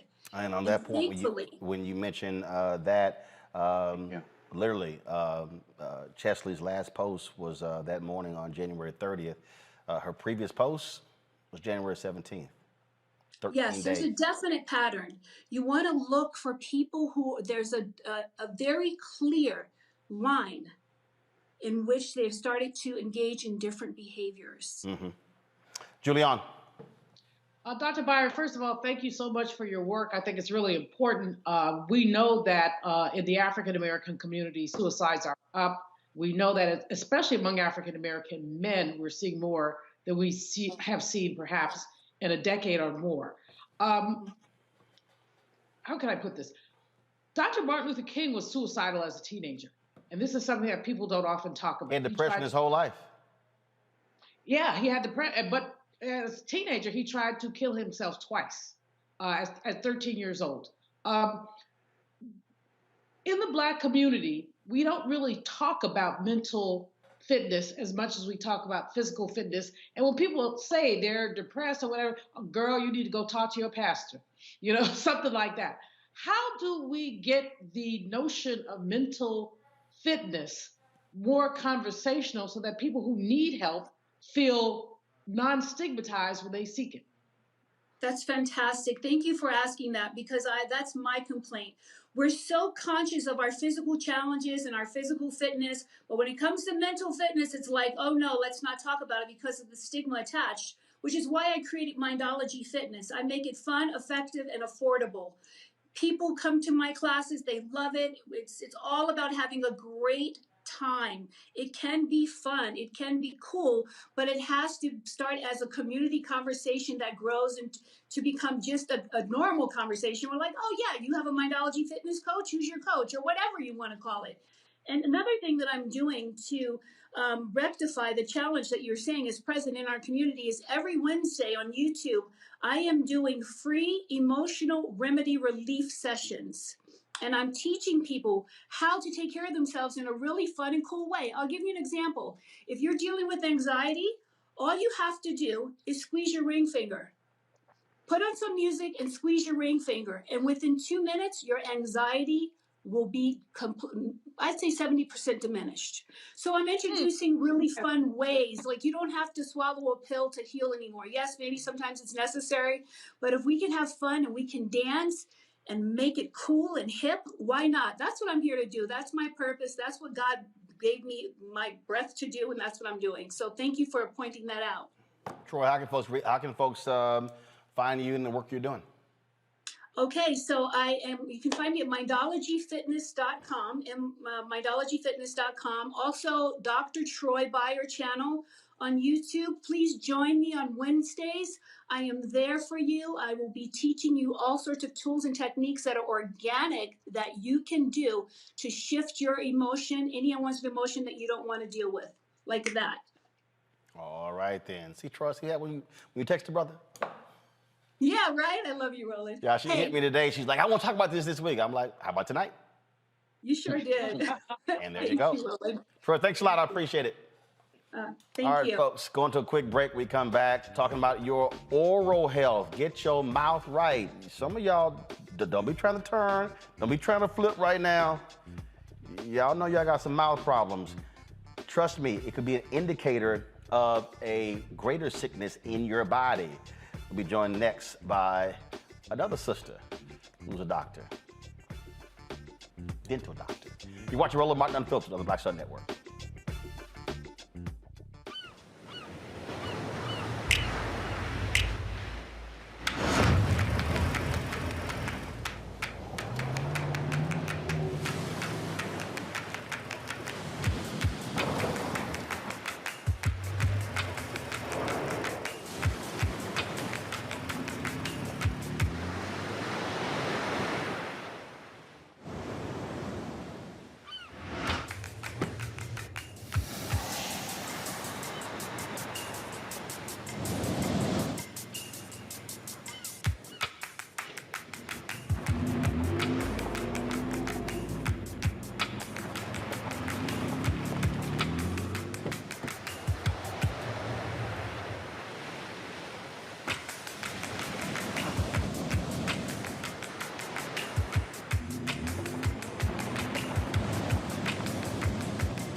Black Star Network is here. Hold no punches! I'm real revolutionary right now. Support this man, Black Media. He makes sure that our stories are told.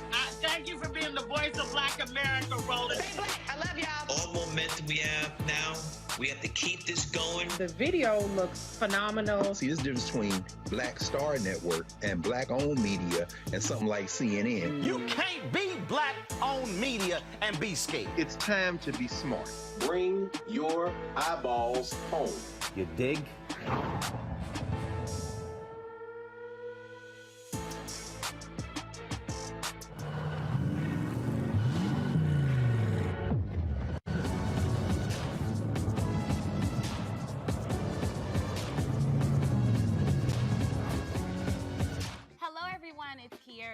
Hey, I'm Taj.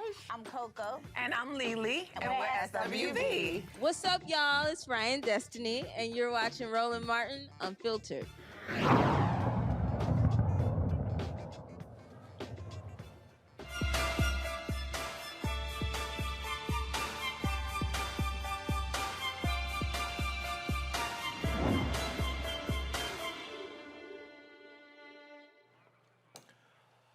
According to the CDC, folks, African Americans are among the racial ethnic groups with the poorest oral health in the U.S. The greatest disparity of children with tooth decay, African Americans aged 35 to 44, experience untreated tooth decay nearly twice as often as white Americans.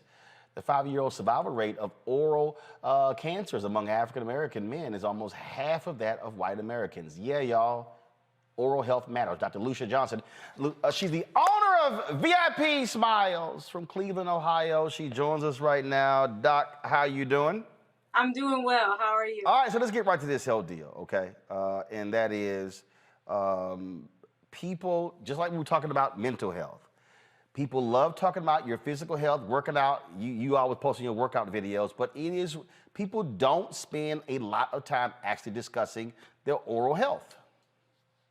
Yeah, we see that a lot. I think that people focus so much on their body and their health and having medical coverage. We forget that your mouth is the gateway to your body. And so if your mouth isn't healthy, it's really a representation of your body.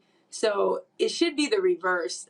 Dentists are able to diagnose and treat disease a lot earlier if you're seen on a regular basis. If you think about some of the statistics that you brought up, we're talking about the disparities in our culture. It's because they're not seen as often. Rather, it's access to health, lack of coverage, or just the dental IQ is low. Or folks say, oh my goodness, my tooth hurts, now I go. Versus, okay, so here's the question. So how often should we be seeing folks like you? Once a year, every 6 months, once a quarter?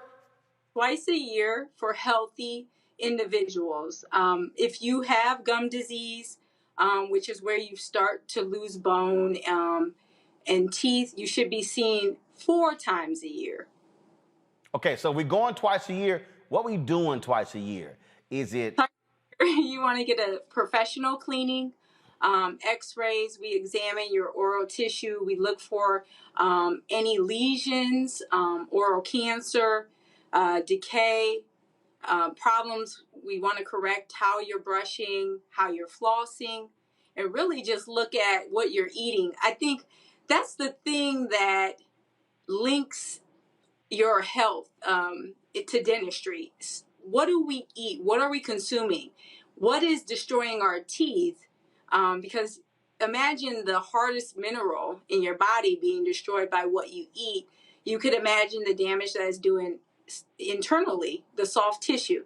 So that's really what we're looking for. And when we see rampant decay, right, when we see multiple teeth, especially in children that are decaying, the first question is, what are they eating?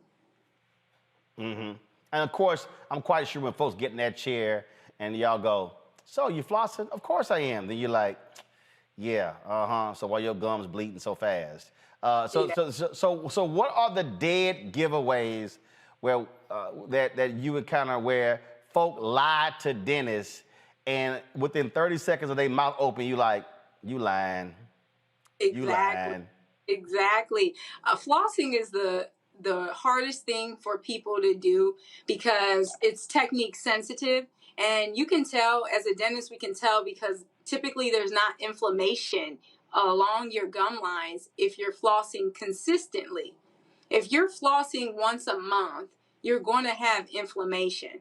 So it's not if you're flossing at all, it's if you're flossing consistently. We actually So what's consistently?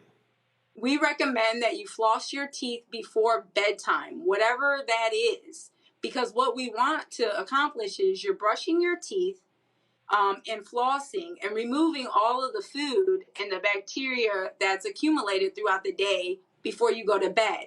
At bedtime, your mouth is very dry, and this is a perfect breeding ground for the bacteria in your mouth to create acid, which breaks down your teeth. So you want to do your best to brush your teeth at bedtime and floss at bedtime. We do recommend flossing at least once a day and brushing your teeth twice a day. The other thing about flossing, people don't do it properly. A lot of people floss their teeth and they saw back and forth. We actually recommend that you gently hug your tooth, and you really want to focus on the pink triangular area between your gums so that your... You can go ahead and hold it up. You can hold it up. I see you got props. Yeah, I have a couple props here, but when you're flossing your teeth, this is a child's tooth model here. You really want to focus on this pink triangle, and you should bring your floss along the gum line right in those areas so that there's contact along the curvature of the tooth. It's not just to break through and get the food out of your teeth. It's to actually clean along the gum line. Got it. So a soft amount of pressure is all you need to do that. And that's the worst thing that I see. A lot of people just don't know how to floss properly. Now, you know doggone well you brush your teeth more than one time a day. Y'all, we were at the National Dental Association, they had their national conference here. And so I don't know if I spoke that year. I've spoken several times and I was awarded that year. Man, they had some food at a reception, y'all. And Doc was like, after it was over, oh, hold up, I'll be right back. I gotta go to my room and brush my teeth. I was like, Doc, we got to go. She's like, no, I brush my teeth after every meal. So you brush your teeth after every meal, huh? Yeah, and I clean my tongue.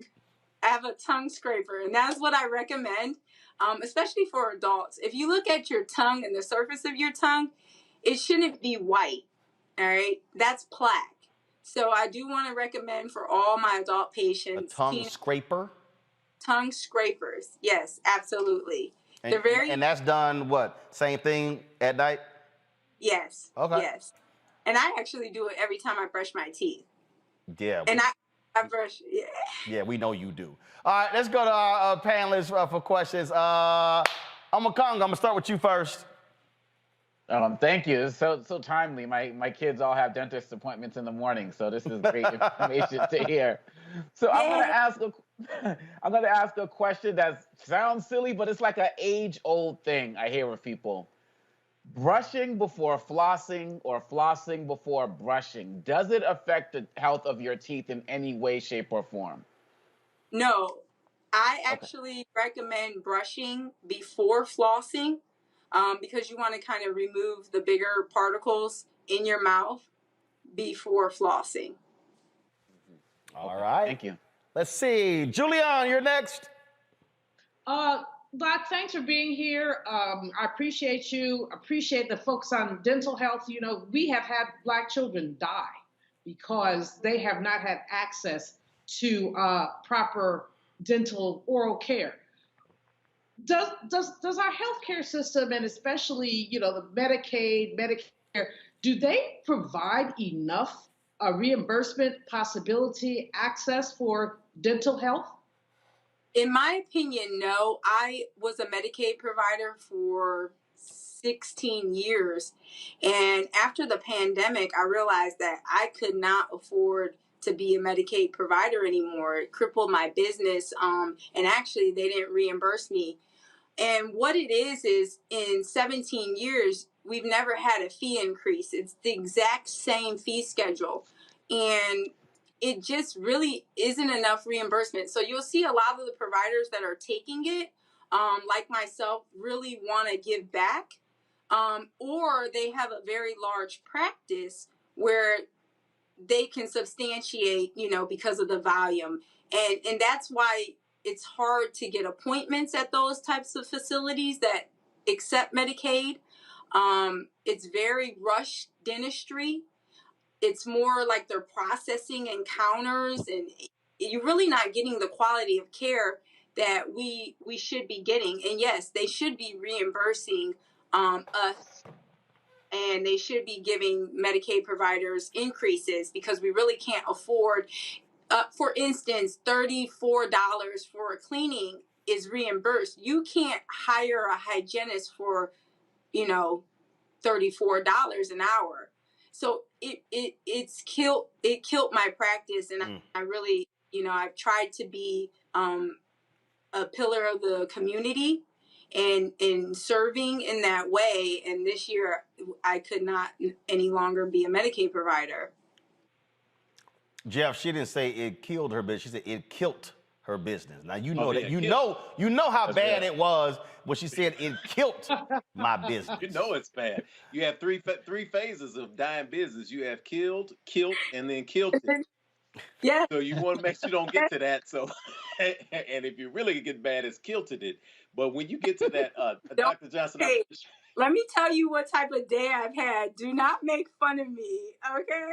Oh no, no. No, we affirm it. I'm gonna We make fun affirm of it. you. So Yeah, let's just be Roland. real clear. I'm gonna make fun of you on the show, and then when we get off the air. So don't even sit here. Don't be begging for sympathy. Jeff, she called me yesterday. She's like, "Oh my God." So like, what are we gonna add? I'm like, "Yo, calm down. You talk to patients every day. Just talk like you talking to a patient trying to get their stuff together." She was freaking all out. I'm like, "Child, breathe." Jeff, what's your question? We love you, sis, and you're doing just an awesome job of just telling people what you know. My dad used to always say, "Son, take care of your feet and take care of your teeth, and you're gonna be all right." Now he did tell me to take care of my teeth after he got his first pair of dentures, so I tended to listen to him even more because that struck home. I said, "Man, you got that first pair of dentures, man." Something I said, I don't want to have to get there. But let me ask a simple question because conversations like these are my jam. Shout out to you, Roland, because we've been talking tonight about practical things that can help people actually improve their lives. So to the RMU universe out here, I'm just going to ask a real simple question that probably has a lot behind it. How long should you keep a toothbrush? Change your toothbrush every 3 months. Change your toothbrush every 3 months. So Why? if you have one of those electrical ones, same thing. Change that brush every 3 months? Absolutely. Every 3 months. So that should be in between seeing your dentist. Your dentist usually gives you a new toothbrush on your visit, but you should replace it in between. Well, why replace it though? When people say, "Well, I can just go a few months, it still looks clean to me." It's just bad hygiene, number one, because you're utilizing that maybe twice a day. The bristles start to wear. And then what we usually have is when you use your toothbrush too long, people start to brush too hard. And then they cause abrasion along the gum line and the softer areas on their teeth, which damage their teeth. So it's just better to get a new toothbrush. Also, I'm glad you brought that up.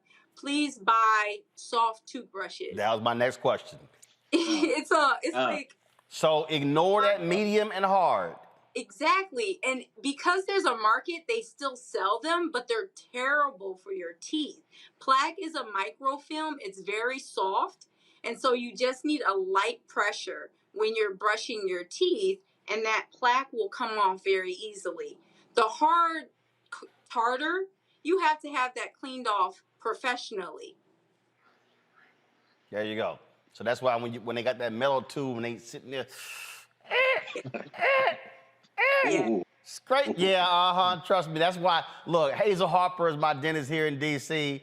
And I drive Doc crazy because when I walk in, I got my noise reduction headphones, and I'm like, all right, y'all do what y'all do. I don't hear nothing.